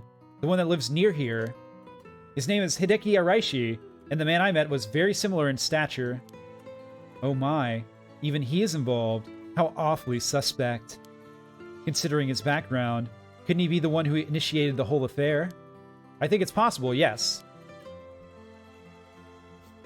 Which is why I decided to refrain from making contact with him for the time being. Safety first. Understandable. Of course, I want to learn more, but this isn't the right time to focus on him. More about the curse bearers, please! I prefer to ascertain who else is a curse bearer. First, I'll return to Hyaku Soaps to see that man in black. Their headquarters are down on South Warigesui Street. Okay. Warigesui. Let's talk about the kidnapping now. If you don't mind! I learned something new about the criminal involved with the kidnapping. It concerns the serial killings. There was a body found at Komagata High School. The person was identified as a school teacher. His name was Kohei Jonuchi. Jonuchi? Do you think he was a curse bearer? Not sure. It's possible. But regardless, this means the two people who knew the truth about the kidnapping are both dead. Just when we were getting somewhere. It isn't enough to make me give up, of course. Still, we don't know anything about Michio Shiraishi's residence. It'd be wise to pay a visit. Understood. In addition to the 3 victims associated with the Honjo serial killings, there's Michio Shiraishi, who reportedly committed suicide, and the police officer who died at the former Yasuda Gardens. If strange deaths continue occurring like so, they're bound to inspire strange rumors. But those last 2 have nothing to do with the 7 mysteries, no? It's true, both occurred a week before this accursed situation began. Still, it cannot be ruled out. It's possible that the mastermind was involved even with those killings. How? What if those were the preliminary steps to awakening the 7 mysteries' curses? Can we really assume they're unrelated just because the timing doesn't match up? Or rather, the police officer's death is so baffling that it'd be easier if it were connected to the curses. The victim wasn't the type to be caught off guard easily. You seem to know a lot about this.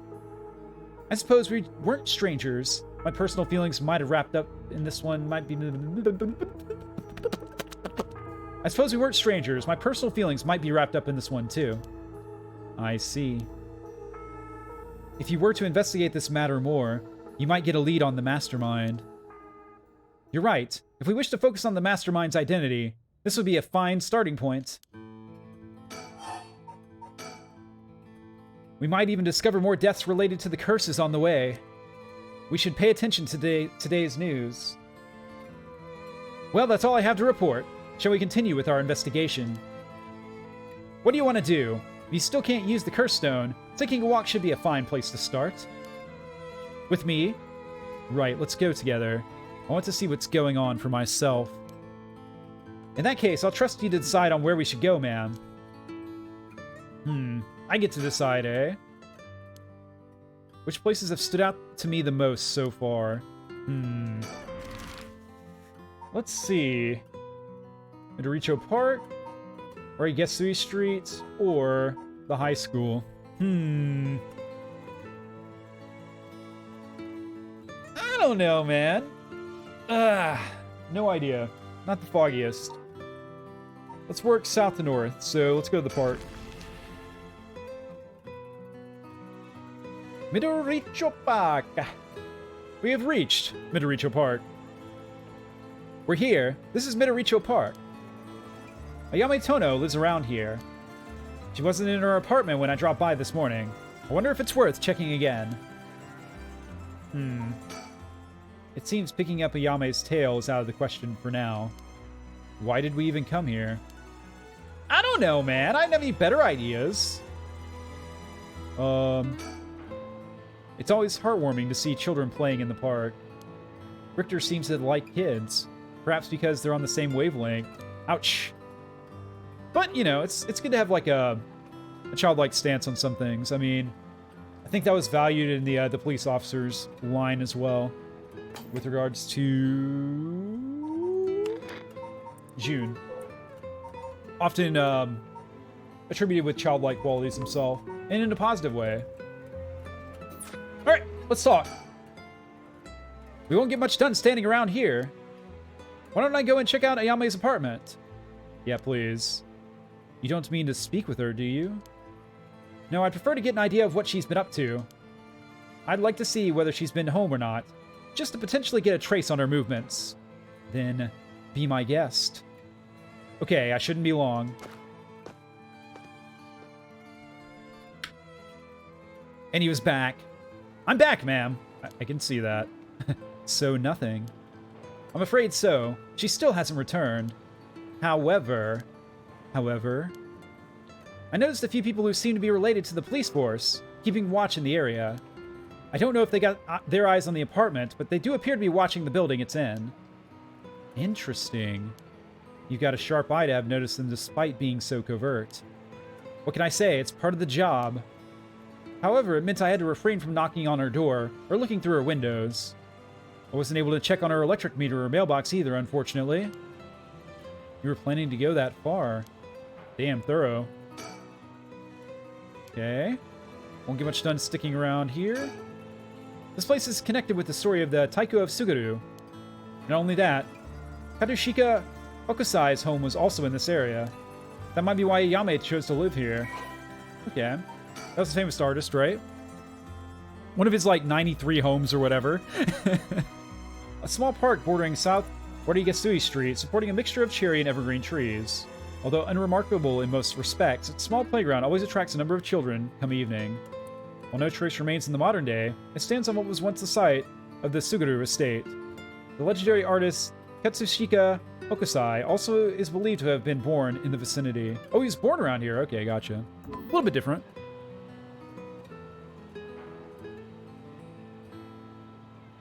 That was the only file, right? Yeah. Okay. Anything else worth looking at? I think we're pretty much maxed out here. So let's go somewhere else. Onto the Warigasui Street. The south one, to be specific.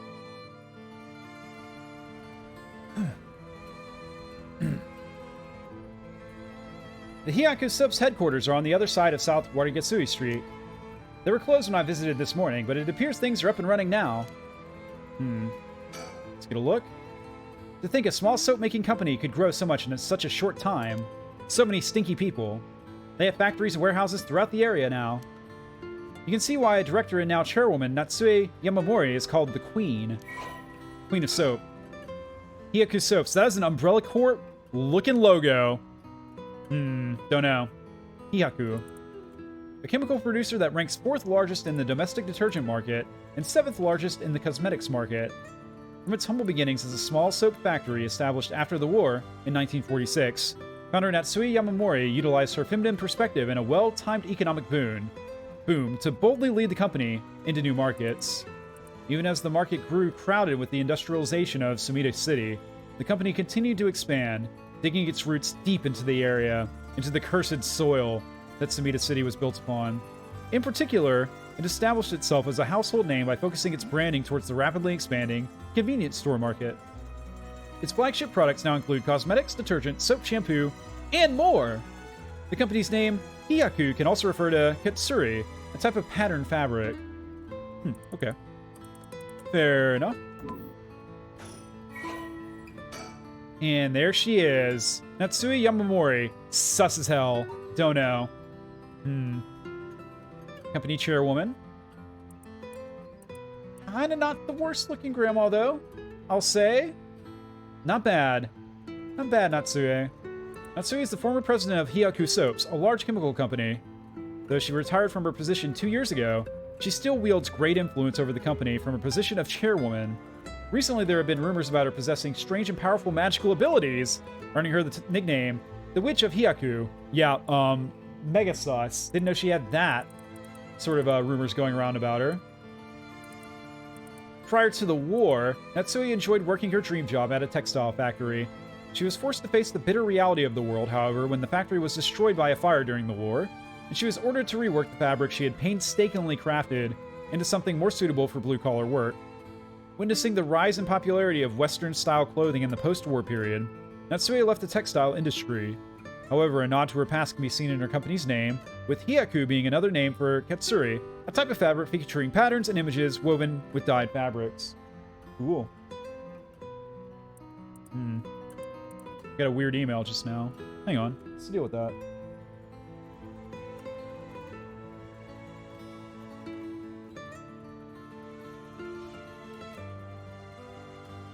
Weird.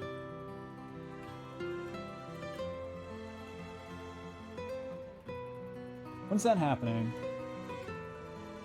Next Tuesday? I got a notice from, I think it's my VTuber model base that said that they're gonna be doing maintenance next Tuesday. Huh. Odd. It's never happened before. I'll have to read up on that a little bit more later. It's just like, it was one of those things that like popped up. It's like, oh, why am I getting an email from them? So sorry for the break, but unusual, right? Okay. Anyways, on with the story of Natsue, the Witch of Hyaku. Having long been dissatisfied with the soap supplied at textile factory, Natsue saw a business opportunity and set up her own small soap factory. Taking inspiration from imported soap brands, she developed new products which quickly gained a good reputation. Ever the shrewd businesswoman, Natsue ran an aggressive promotional campaign on TV featuring a popular Japanese singer, rapidly turning Hyaku soaps into a household name. And I say Hyaku soaps is like really hard to say for me. And I have my troubles like pronouncing things normally. Like the double H, the hiha, like that's tough to enunciate. Hyaku soaps for me. I don't know, try for yourself, see how you do with it. See if I'm just like broken and it's like totally normal or if I'm onto something there. Anyways, good backstory. You mentioned that Takumi works as her secretary. That's correct. Do you think it's possible he's acting on her orders? That's exactly my thinking. A curse bearer with both money and power could certainly look at a resurrection as their next prize. Negotiating with a person of that stature may prove difficult. I'll say. But we're kind of rich too, so... At least the, we as in, our player character right now. Business is up and running. I can see people inside the reception area. Yes, I have an appointment. We're here to talk about curse stones. Okay. Is it still up and running? Okay, hang on. There we go. Different here. Back in the Edo period, the canal known as South Watagesui ran through this area, but it's been turned into a major road. It's a bit away from Kinshiko Station or Ryogoku Station, though it's still considered a nice area. The stories of the ever-burning lantern and the foot washing mansion both took place around here. One of the bodies discovered this morning was found by this road as well. This is quite a lively area, huh? Except for the dead people. I suppose you could call it somewhat of a city center. Yeah. South Watagesui Street. A Watagesuri, literally a partitioning ditch, refers to a waterway dug down the middle of a road so as to divide it. Oh, that's interesting. So like just a stream running down the middle of the road. At the dawn of the Edo period, you don't see that much around here. The Honjo district was little more than a collection of suburban rice farms. As the area became more developed, the South Watagesuri was excavated in order to drain rainwater into the Yokojiken River to the east. Yokojiken River to the east. Though it served the people long and faithfully, it was converted into an underground culvert at the beginning of the Showa era. In the present, no trace of it remains on the surface, but the street that bears its name. Huh, so it's just like a drainage ditch now.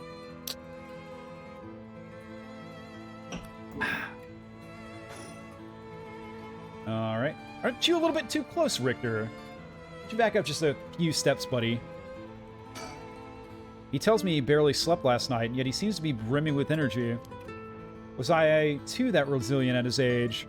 Perhaps it's what sets apart a detective from the rest. Energy drinks, just pure Red Bull, I assure you. First, I need to confirm whether Takumi is the man I ran into last night. Then I'll be able to determine if he's a curse bearer. It'll be better if I go inside the headquarters alone. You should walk around. Visit a cafe for some tea, perhaps. Okay, sure. Yes, this again. Fine. Well then, do it, Richter. I'm going to go in. I may be a while, so feel free to find somewhere to kill time. Okay, good luck in there.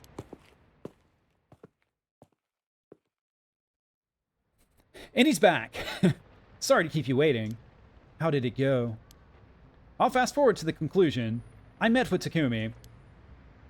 There's no doubt, he's the same man I saw last night. But it doesn't seem like he's a curse bearer. But that doesn't mean he has no connections to the recent curses. He knew about the 7 mysteries. He even guessed we have a curse stone of our own. Excuse me? How bad did you fuck up?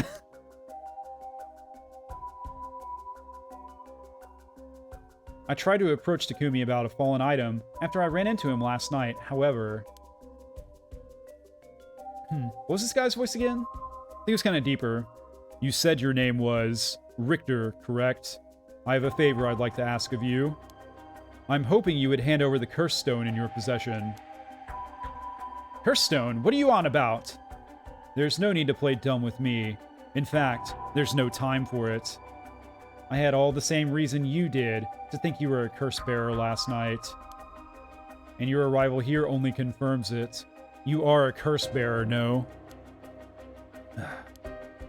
You're right, we lack time. I'll confess, I'm a curse bearer. I possess the curse stone from the haunting clappers.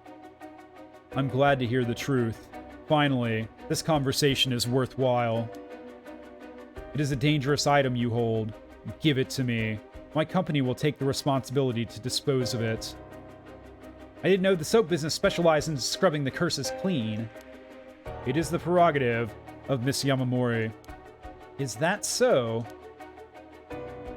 Assuming you've obtained the curse, you understand the power it involves, no?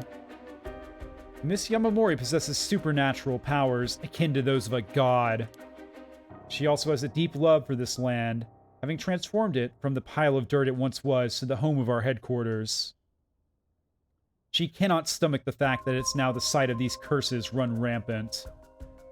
So, you're telling me the Queen of Hyaku is a real-life witch? She wouldn't appreciate being called that, mind you. There's a sorcerer by the name of Suigen Gamyodo who's gallantly working behind the scenes, exorcising spirits and the like. Suigen Gamyodo. Go on. That being so, there have already been instances of the dead coming back to life. Do you understand the urgency of this matter? These are curses we're speaking of, tools which are used by wicked beings to possess people. The rite of resurrection is nothing but a fabrication meant to seduce the curse bearers into unspeakable action. If you truly understand what I'm talking about, you must hand over that curse stone at once. Very interesting. With that said, just how many curse stones have you acquired so far? If what you tell me is true, surely the company would have launched a large-scale search by now. Damn it, he's pretty smart. We have 6. What? 6? Whoa, I can rest at ease then. And here I thought I was at risk of being cursed. It seems we are on the same page. If that is the case, you should hand over your cursed stone immediately. I'm sorry to disappoint you, but it's not actually in my possession at the moment. Considering its importance, I've been keeping it in hiding. Really now? You're full of shit, huh? Then I'll accompany you while you retrieve it. I'm sorry, but I've got something important to attend to. But I promise I'll return with it later. Yes, you're definitely full of shit. Very well. Then you won't refuse to provide your address and telephone number, I presume. However prudent of you, I'll oblige. Damn, dude's thorough. As you'd expect, I guess. And that's how it went. So, they aren't after the right after all. I wouldn't be so quick to trust him. Seriously!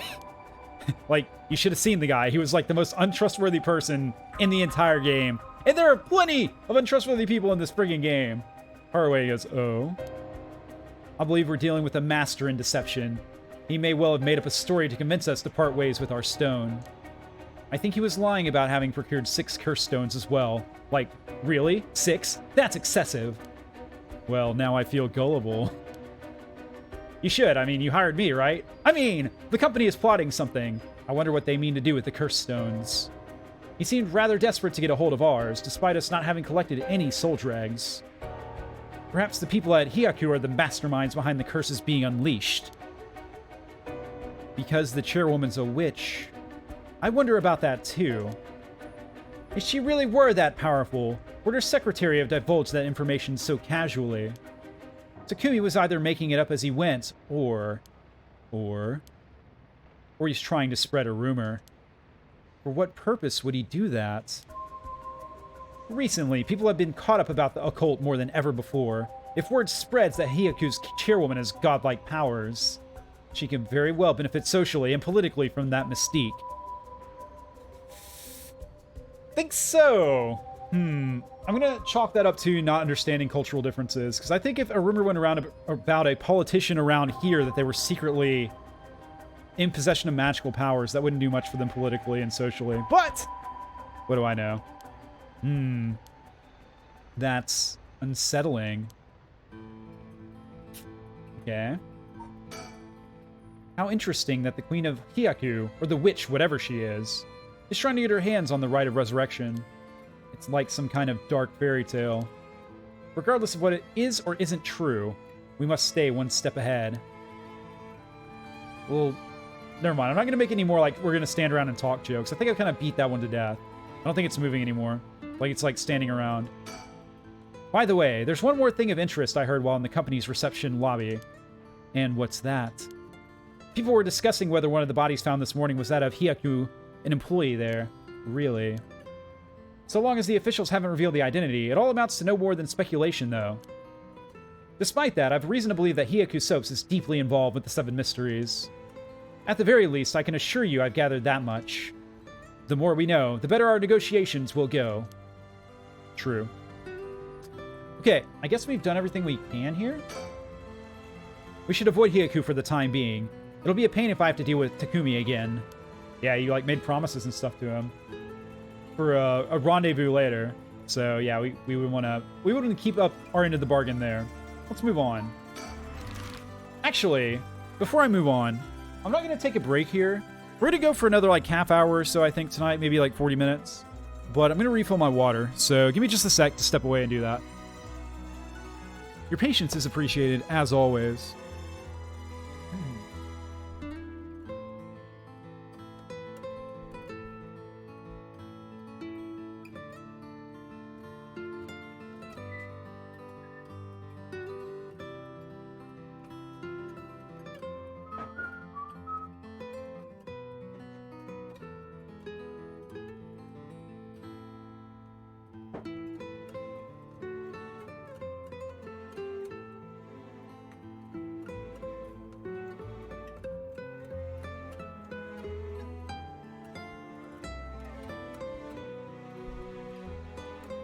Okay, there we go. My voice feels a little strained tonight. I don't know if it's just in my head or if you can hear it, but I will have to be diligent with my vocal warm downs tonight, and also I'll have to have some tea, I think. It'd be interesting listening back if it sounds any different or not to me. But in my head, it sounds like a little more raspy than usual. I don't know. All right. On to the third location, to the Kamigata High School, where all three stories have kind of converged at this point, right? Here we are at the front gates. Shadowcough is still keeping watch. Here we are at Ground Zero, Kamigata High School. I guess it's logical that the police got this place shut down. The teacher's body was found here after all. It's as if the students have nowhere to go now that the school's closed. Like, where are they going to go? Home? Hell no. It seems the officers are still inspecting the scene. Entry has been strictly prohibited. The news has attracted a bunch of curious onlookers, huh? That works in our favor. The more people around, the better we can blend in. True. I like to believe everyone was here at the same time, but they just perceived, like, the other parties as shadow people. He appears to be wary of those police officers. Maybe the police really do have something against private investigators, just like in those detective novels. What was it, that pan to the right? You see that? Huh, weird. Okay. I think that's all there is to see. Do a little thinking and then we'll chat. 2 people have died. A teacher named Kohei Jonuichi and a student, Michio Shiraishi. Is there anything else to be gained here? What do you mean, like, more people to kill? What are you on about? Alright, let's chat. This place is said to be connected with the story of the Fool's Procession. I wouldn't be surprised if a curse bearer decided to turn up. However, I need to find out if that teacher was a curse bearer or not. I expect the police to be baffled since they don't know about the curses. I can ask around and see what the students have to say. Yeah, I guess we should inquire. Got nowhere else to go, you see. Little does he know that the paranormal division is on the case. All right, I'll go ask the students about Michio. And then he did. Will he be back in like 2 seconds? He was. I'm back, ma'am. So, what did you learn? That school kids sure love a good rumor. Breaking news. I was practically drowning in stories about Mr. Jonichi and Michio, most of which seemed dubious at best. Not surprising. Most of what I heard was hardly worth a second thought, but there was one story that caught my attention. Oh? Some believe that Michio is the one who killed Mr. Jonichi. Really? The story's got 2 pieces of evidence to back it up. One of them wasn't news to me. Apparently he's been mumbling that Michio was going to kill him for some days now. A fellow teacher overheard his mumbling and told the students. And then it spread like wildfire, I suppose. Rumors that juicy don't stay a secret for long. As for the other piece of evidence, a pigtail girl in her school uniform was seen around school late last night. Go on. Although numerous people claim to have seen the girl, not one of them saw her face. Some are proposing it was Michio brought back to life, or that it was her vengeful spirit. But it's not like Michio's the only high school girl to wear pigtails. This rumor might have been made up just to fan the flames.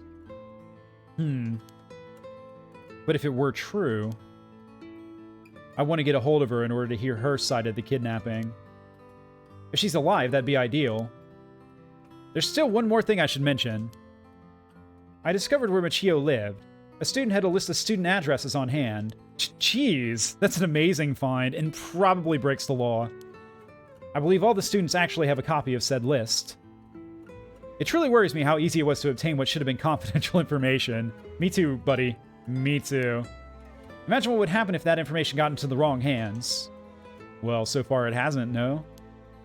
Sure, let's hope it stays that way and do nothing about it. In the meantime, it's not possible for us to visit Michio Shiraishi's house in the map menu, which you can access right now. I can imagine the students are uneasy after learning of the murder. It may do them well to stay home for some time, if not for fear of their safety. The police are probably too wrapped up in solving the case to be concerned about the students' mental health. I can see that. Yeah. It's important that society provides a safe environment for the benefit of our youth. Some school policies could use some rewriting, especially those handling the students' personal information. That's right. I don't want a student being kidnapped on their way back home ever again. I expect criminals to grow more cunning as time passes.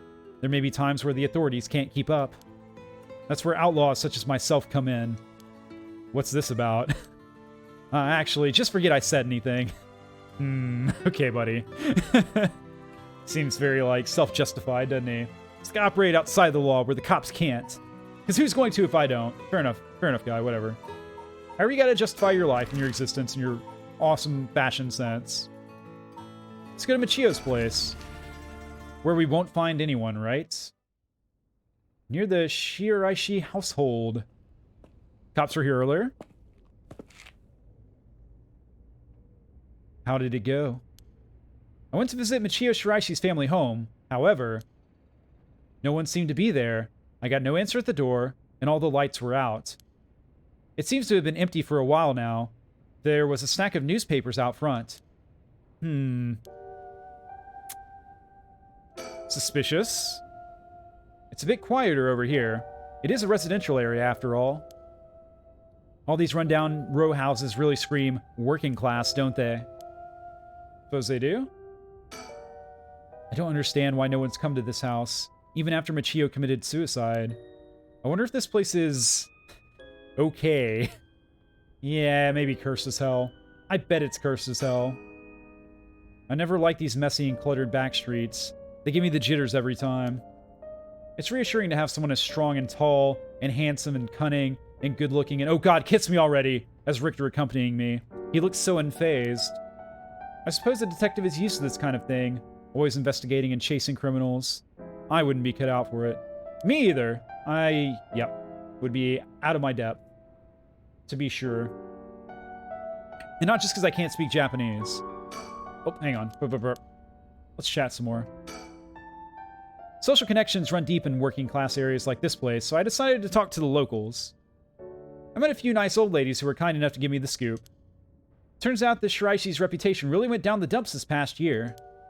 Is that so? I'll give you the quick summary.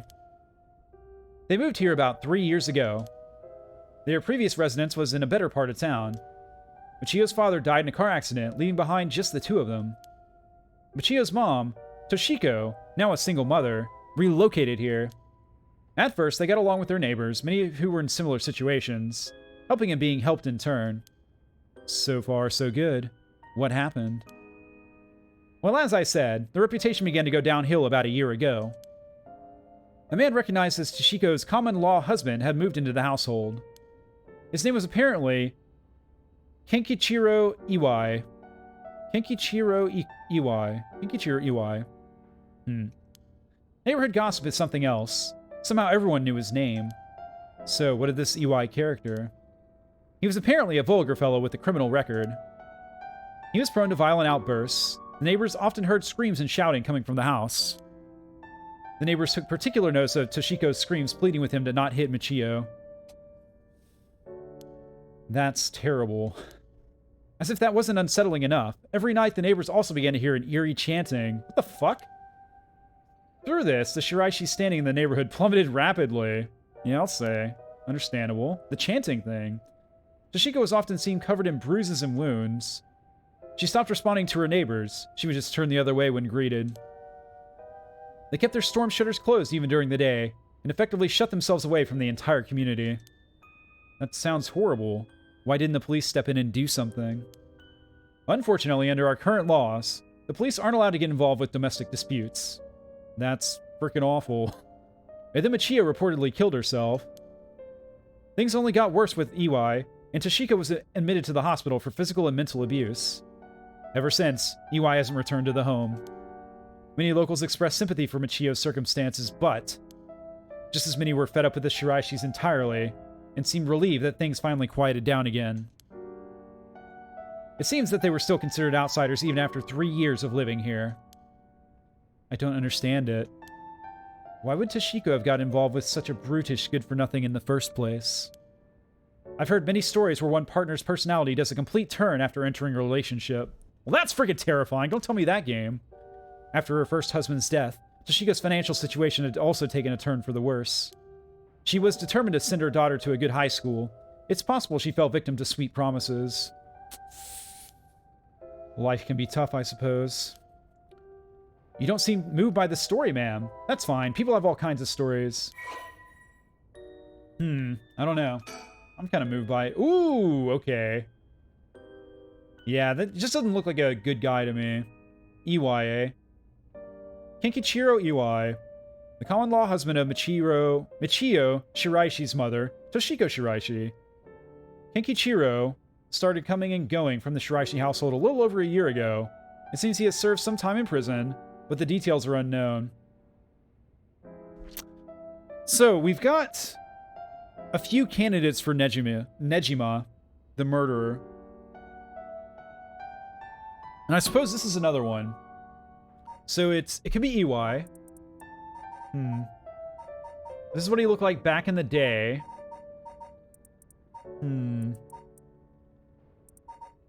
There's also the janitor. Where is he? Yeah, this guy. Ashimiya. I guess that's about it.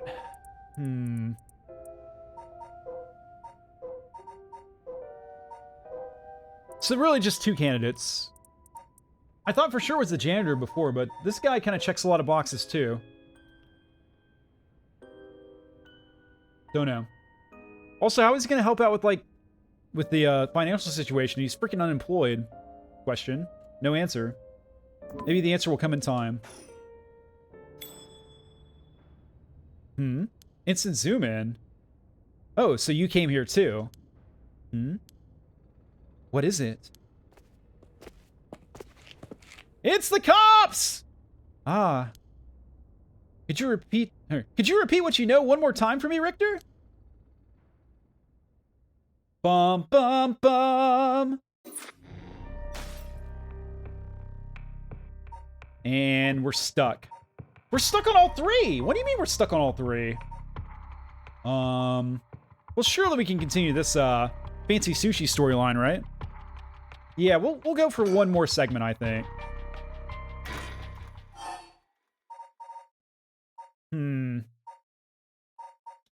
Shiraishi household. Right, to meet up with the lady and her detective. Here we are. It seems like Michio's house is at the end of this road. We don't want to intimidate them, so maybe I should go alone. We've seen this before. Yeah. Okay, so...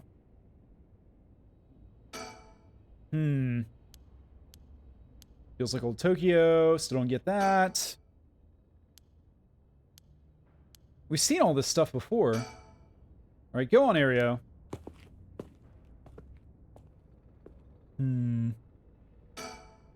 It's quiet. Everyone's staying indoors? Oh, hang on. Sticker! You got a Mockingbird number 6. That eagle is badass as hell. Look at that thing! It's got a mohawk, it's got like shoulder spikes. Nice. Cool. Favorite one yet. Alright, Aereo's coming back. Oh, you're back. No luck, boss. No one home? Doesn't look like it. I knocked for a while, but nobody came to the door. I glanced in the windows, but there was no sign of activity inside either. I saw about 3 newspapers stuffed into their mailbox. Yeah, we've read all this before. What do we do then? Looks like no one's home right now. Let's try again later. Okay. Well. Never mind. Let's get back to the high school, I guess.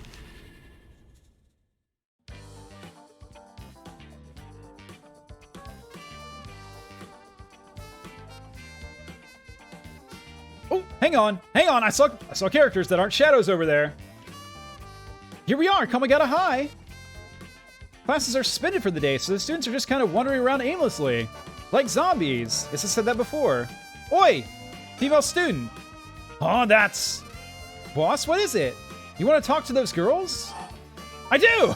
Yeah, I do. This is divine intervention. We were brought here for a reason. Come on, Aereo. Huh? What?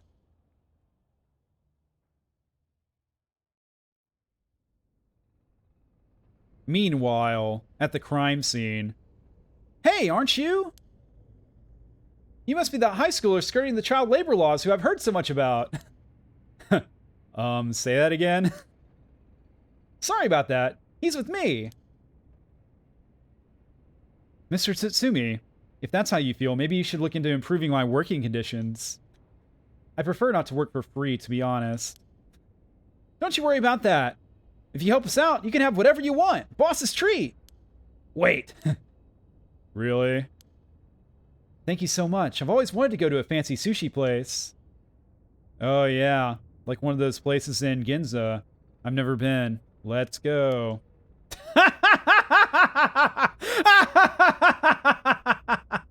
That's a man with a face that betrays his financial ruin. Nice. We got ourselves a deal, right, boss? These girls are at our service. Hold on now. What just happened? I never said Sushi? Looking forward to it, boss. Wait, since when were you included? You guys are funny. You should do a stand-up. Oh my god. Think. Oh my god, I'm broke. Oh my god, I'm broke. Oh my god, I'm broke. Sushi, huh? Well, if that'll solve the case, it's a small price to pay. Wait till you see the bill, buddy. I'll just expense it to Paranormal Affairs later. Okay, well that's smart, I guess. It's usually easier to let Aereo do the talking when it comes to young people, but we only have a day. It'll be quicker if I take the reins this time. But he did manage to win them over with the promise of food. Let's see how this plays out. This is one hell of a coincidence, huh? That this random girl you know is already involved with the case. I'll say. Alright. Let's talk with, Let's look at the surroundings first. Forensics is still investigating the area. I didn't really want to bring these kids to a place like this, but there were too many onlookers outside for us to speak comfortably. Besides, it would be good to have Mio look around the scene, too. Right. With her being, like, the superhero of this entire story. Look at that. Scene of the crime. What's all the rope about? It indicates where Jonuchi's body was found. They've moved his body, but that way we still have an idea of how it was found. Yikes, that's a little gross. You can even see how his arms and legs are all... Ugh. Cool it, Aereo. You're scaring her. This kind of stuff is a little much for a kid. Hey, I'm pretty sure she only asked because you were staring at it so intently. Oh yeah, blame me, huh? Just blame me, yeah? Alright, that's enough. Mio, what do you think? I knew it the second I looked at the scene. You're right. Traces of a curse still linger here. I figured as much. Does that mean Joichi was killed by one of the curses of the 7 mysteries? Yes. A strong curse like that always leaves behind a trace. And you can see it's been traced on the ground here. Wow, Mio, you're so calm. Are you used to this kind of thing? I wouldn't say I'm used to it. It just comes with experience, I guess. No, I've heard some stories about you. Didn't you investigate a gruesome scene where someone had been killed by a paranormal attack without even breaking a sweat? Stop it, Mr. Satsumi. She's going to get the wrong idea. Whoa, that's amazing. Mio, you're a professional. You think? Totally. You're cool even in the face of death. That's awesome. When you put it like that, I'm not so sure how awesome it is. Yeah, fair enough. So a curse was used here, which means the curse bearer must have been on the scene too. Right. Righto. Let's look at Mio. Mio Kurotsutsu. She's like a disciple of the Paranormal Affairs Chief. I've heard that she helps out with the investigations free of charge under the guise of training. Although she's my old boss's protege, she helped me out plenty while I was in Paranormal Affairs. She may look meek, but she's got strong spirit sense, sharp instincts, and courage, plus quite the brain to back it all up. She is truly the best character in this entire game. That said, I can't help but think there's some kind of darkness following her around. Yeah, fair enough. She's certainly well versed in the paranormal. I just can't get over the darkness. She should really take a bath. So this is Yako Sakazaki. She was with Mio. Could she be a friend? Most disturbing thought possible. Did Mio finally make a friend? If she did, it would do this old man's heart good. But I better not say that out loud. Don't want to make her look bad. Okay. Let's chat it up. So, how much have you been able to figure out? Well, I know what happened around midnight last night. Someone invoked the Feast of Shadows, which boosts the power of curses, then brought forth the 7 mysteries of Hanjo. That allows even those who do not have the power to cast curses to gather soul dregs for the rite of resurrection. At least, that's my completely correct hypothesis. Sounds about right so far. As I'm sure you know, there are actually 9 mysteries, not 7. When the Feast of Shadows was cast, the curse stones appeared before those who wanted the right and the locals of the 7 mysteries. We've managed to gather 3 curse stones so far, including the one I got first, the Evergreen Beach. You got 3 already? Wow. We have the curse stone of the Fool's Procession. Well, Yako, the girl standing behind me, does. That's me, Yako, the girl standing behind Mio. She does. Is she alright? We could take it off your hands. Well, the Feast of Shadows has no effect during the day, and there's still something I want to find out. Alright. I'll lead the Fool's Procession with you two, then. You're highly qualified high school girls, after all. What do I have to, be afraid of?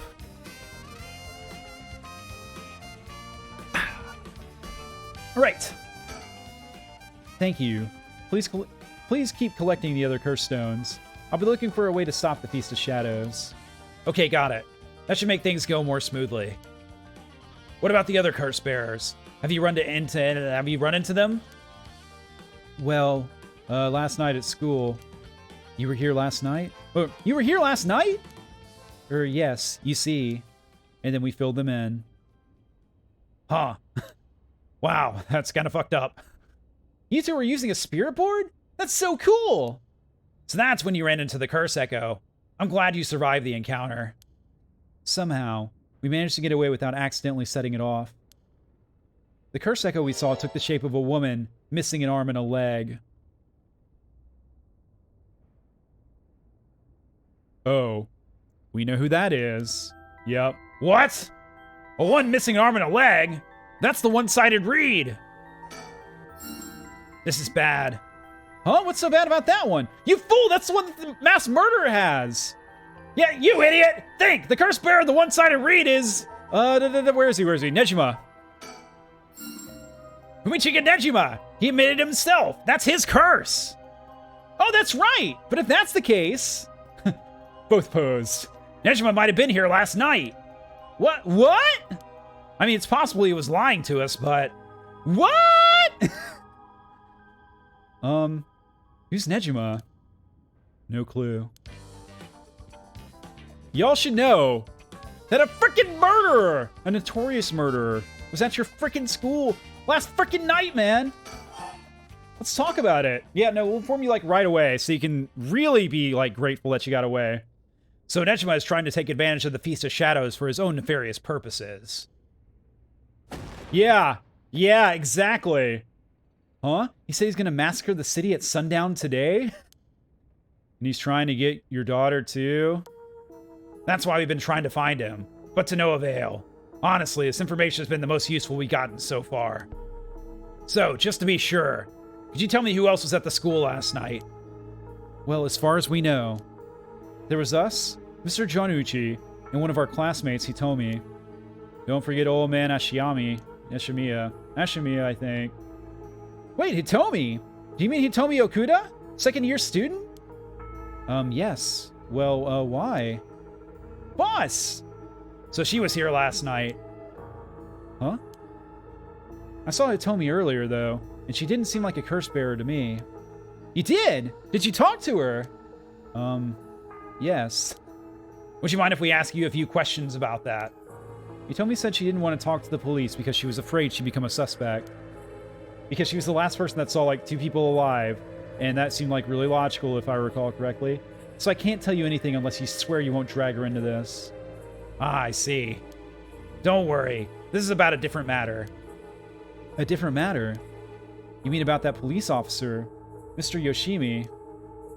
You know about that? Did Hitomi say something about him? Yes, she did, actually. What about the murderer, though? If we're talking about people who were at school last night, there was one more person, though I'm not too clear on the details. There was someone else? Apparently, Hitomi actually saw Mr. Jonichi getting cursed and killed last night. What? Talk about some vital information. We should, like, take her in for questioning. What she said happened was... And then we filled them in once more. Michio was the one who killed Mr. Jonuichi. Are you sure it was really Michio on that she saw? Well, that's what she told me. I wasn't there. Suspicious. That must mean there was another curse bearer here last night. Jonuichi was killed by a curse, so someone had to have been there, whether it was Michio or not. Damn, boss. Do you think it really could have been Michio's ghost? I mean, based on what we've heard, she does have plenty of reasons to be vengeful. Calm down. Just because the paranormal exists doesn't mean just anything is possible. It's still possible that Nejima was behind Jonichi's death. But what about Hitomi's story? About this janitor, Ashimiya. Was that it? How old is he? Do you know how long he's worked here? Huh? Why are you so interested in him all of a sudden? I only just transferred to the school, though, so I have no idea. He's around 50 years old. He came to our school about half a year ago. No one knows what he did before, so there are all kinds of rumors about him. Like he was like a secret janitor. Thanks, I think I'm starting to get a better picture of all this. Huh? Oh my god. I think I'm gonna vomit. Nope, hold it in. Listen up. It's not uncommon for former prisoners to find work under an alias after their release. The notoriety attached to their former name can get in the way of proper rehabilitation, you see. What are you? No way. Ario, have the officers apprehend the janitor. He worked the night shift, so he might still be in the overnight room. Yes, right away! No way he's still around, though, right? Yeah. Boss, bad news! Apparently the room's been empty all morning. Sounds like they've been looking to question Ashimiya too, but couldn't find him anywhere. No. That all but confirms it. Just one more thing to check. Are there any photos of this Ashimiya? The old man seriously hated getting his picture taken. He'd always avoid it. Pretty sus, if you ask me. Ario, call an urgent search for Makoto Ashimiya. We can't let him get away. Yes, sir. I'll contact HQ right away. Yep. Okay. Oh my, I didn't expect this at all. Yeah, how could that old man have been some horrible criminal mastermind? I can't believe it. And a curse beer on top of that. To think he was so close to us this whole time. Oh, it gives me the chills. A guy like that really shouldn't have been allowed to work at high school. Let's hope it isn't already too late. Oh. I, may have shown Ashimiya my curse stone last night. What? I don't like this one bit. Nenjima did say he wasn't specifically targeting curse bearers, but... I'm glad nothing happened to you. Wait, but then... Could it have been old man Ashimiya who attacked you in the hallway? Ah, I almost told him that you were still in the building, too. What, you did? Yikes, good thing I didn't say anything. Or I might have found you, freaking dead, with your tongue hanging out in the hallway. You might have gotten very lucky there, kid. I'll say. Alright. This is too much. I hope they find him soon. Come on, long arm of the law, help us. Okay. About the mastermind behind the Feast of Shadows. To put a stop to the Feast of Shadows, it would help if I knew more about how the curses of these 7 mysteries first came about. In that case, you're probably best off talking to that crabby researcher guy. You mean Mr. Arashi? I would very much like to talk to him. Alright, he's a teacher here too, isn't he? You would know him already. He might be more inclined to talk if it's one of his students doing the asking. Do you know where he is? I do. We tried to talk to him, but he refused to cooperate. But you two should give it a try. He's at his usual cafe, working on his papers. The cafe? Oh. Kurokikyo Cafe in Kamizawa. Thanks, we'll head over there now.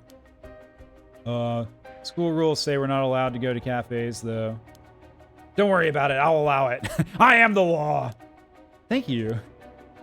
Huh, that's all it takes. You're not gonna, like, sign a form or something. Oh, whatever. There must be a mastermind behind everything. Someone who orchestrated all this for a reason. I want to find out why, and then kick them in the balls, if they've got balls, or punch them in the tits if they got tits. Or maybe the face if they ain't got either of them. Alright, about Hitomi. Hitomi did say that Mr. Yoshimi entrusted her with something. He did? What was it? And then we filled them in. Yoshimi gave her a talisman? Yes, apparently he also asked her to look for another one just like it. One that Michio had. What kind of talisman could they be? Boss? Doesn't ring a bell. Because they're not bells, they're talismans. But Yoshimi was talking about them with his dying breath. They must have been pretty important.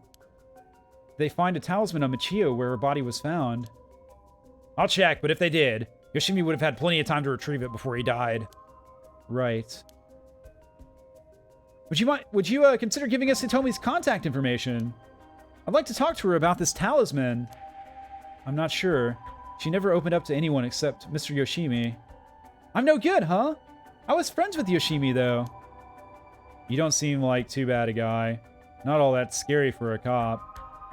But I doubt that'll be good enough for her. She really doesn't want to end up becoming a suspect.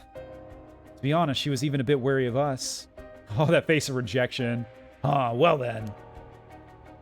Do you think she talked to Yoshimi's fiancé? Haven't they met before?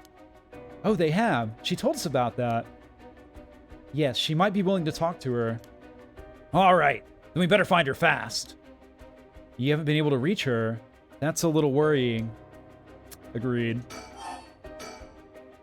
Mayu Chozawa. We'll let you know as soon as we manage to contact her. Okay, I'll be willing to give Hitomi's contact information to her. Oh, right. One more thing. Hitomi told me that Mr. Yoshimi gave her instructions in the event that something happened to him. He told her to give the talisman to Mr. Nakagoshi from the police headquarters. What? So it was a Nakagoshi case. Why would Yoshimi tell her that? Did you check on that? I will, but... Well, I don't know if they'll pick up when I call. They're very busy with God knows what, you see. I don't know, like Cthulhu must be coming back on the other side of Japan or something. Is he with the Paranormal Affairs Bureau? Well, yes. Nakagoshi's the chief. But he's almost never in, so I don't really know the guy. To be honest, I'm not even sure he exists or if he's just a figurehead. I've never spoken to him myself. All of Paranormal Affairs' cases are referred to as Nakagoshi cases. Jeez, what's up with that? Don't know. Don't know. All right. That amulet he told me was looking for may be the missing puzzle piece to this mystery. Right. Okay. What was that thing you mentioned about Michio earlier? Something about a grudge? Do you know anything about her? What's your relation? I'm her friend. I was actually planning to resurrect her at first. Ah, I see. We gained quite a lot of information from you two. It's only fair we share as well. Tell her, Ario. All right. Keep in mind, this is just a theory, though. Okay. After re-examining the crime scene, Yoshimi concluded that Michio's death wasn't a suicide, but a vehicular collision. Wait, what? An accident. Being hit by a speeding truck or van would have resulted in similar injuries. The investigation was ordered by Yoshimi, so it seems like he had his doubts about it being a suicide. What? A van? Speeding? Flashback. Yako, what's wrong? Are you okay? Why'd I give the most expressive character this voice? She's so possessed, man. Absolutely possessed. A van. There's a young man in the driver's seat. Yako! Young man in the driver's seat. In the passenger seat, a woman. Oh, okay. Yes. Wait. Was I... Are you back now? How do you feel? You're covered in sweat. Yeah. I'm okay, I think. Sorry. I went a little crazy there. It's no problem. We all go a little crazy sometimes. As long as you're okay. That was quite the surprise, though. Okay. Yoshimi talked to you about Michio, didn't he? Well, he didn't give me any specifics if you're wondering about that.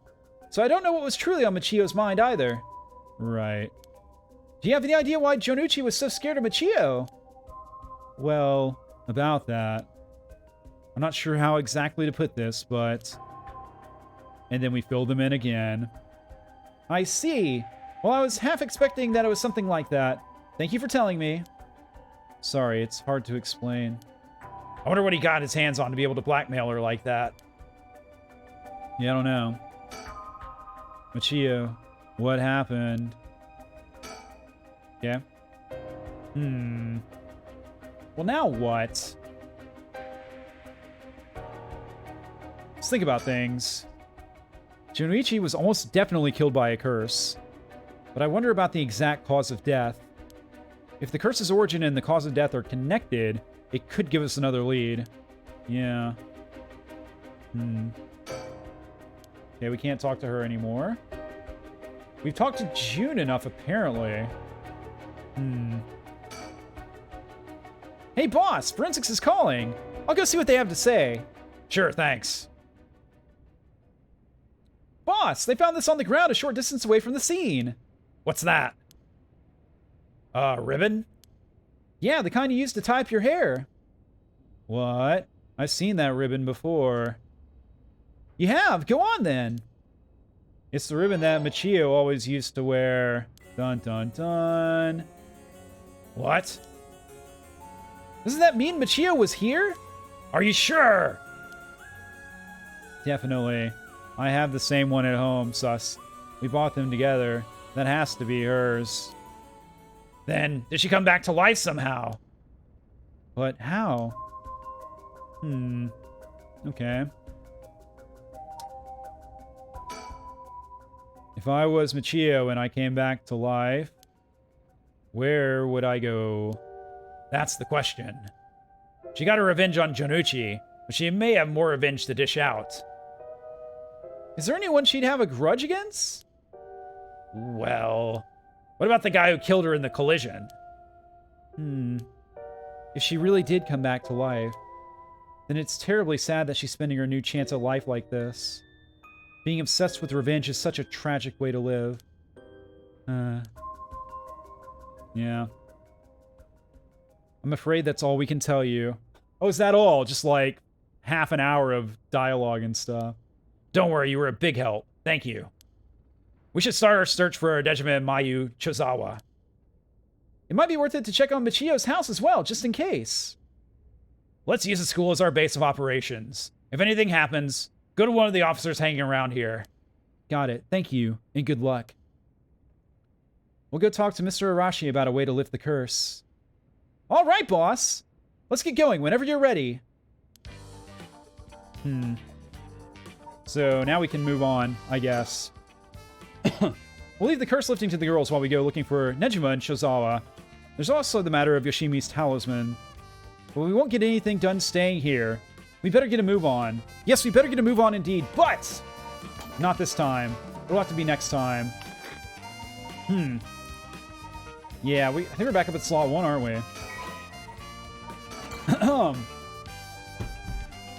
All right.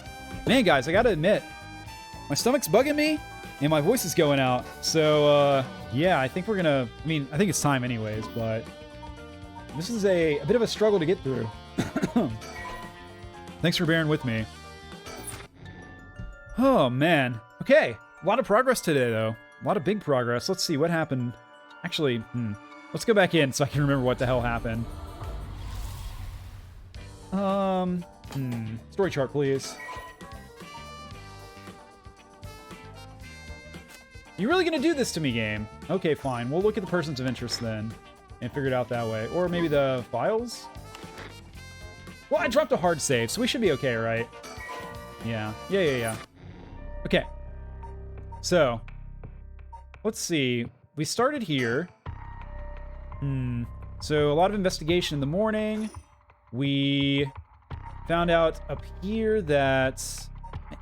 Actually, this is all blurred to me. Okay, what happened? What happened? Ugh. I don't even know. I'm gonna have to watch it back and give you guys a recap next time, I suppose. But... Serious, a lot of progress. We figured out the janitor was the murderer. That's a pretty big deal. Like, that's, I guess, what's sticking in my brain. We figured out that Yako is probably actually possessed by her dead friend and murdered her teacher. So that's pretty cool. Figure out the owner of the soap shop is like a witch or is like maybe pulling the strings behind the scene. Definitely seems like a big player to me.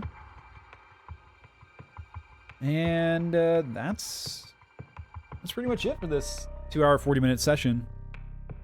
I'm sure there's more. I'm sure there's stuff I'm forgetting. But yeah, those are the main points. Again, I'll give you a better recap next time, hopefully, after I rewatch things. I don't know, I'm very, like, in the moment and also out of it right now.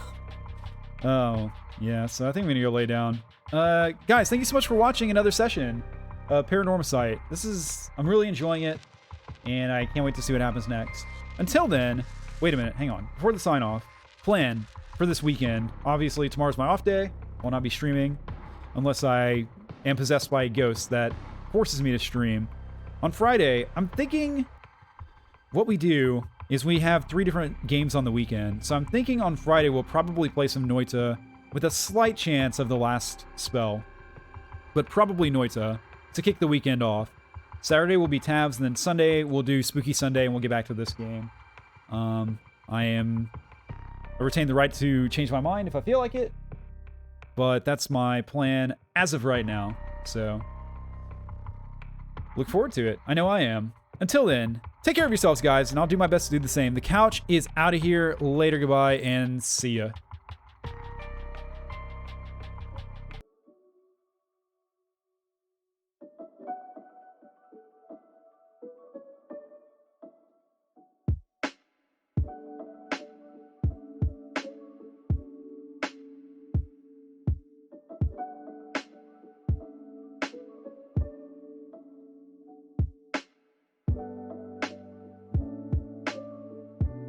My head is like so empty right now. That was weird. I like stopped the stream. Or I got to the end, right? And then it's like, okay, let's recap what happened today, brain. And my brain was like, 404, file not found. So, sorry for the crap recap, but I'll have more for you guys next time. And, you know, hopefully you were paying attention, right? So, yeah, you know what's up. You know what's going on more than I do. All right, see you guys.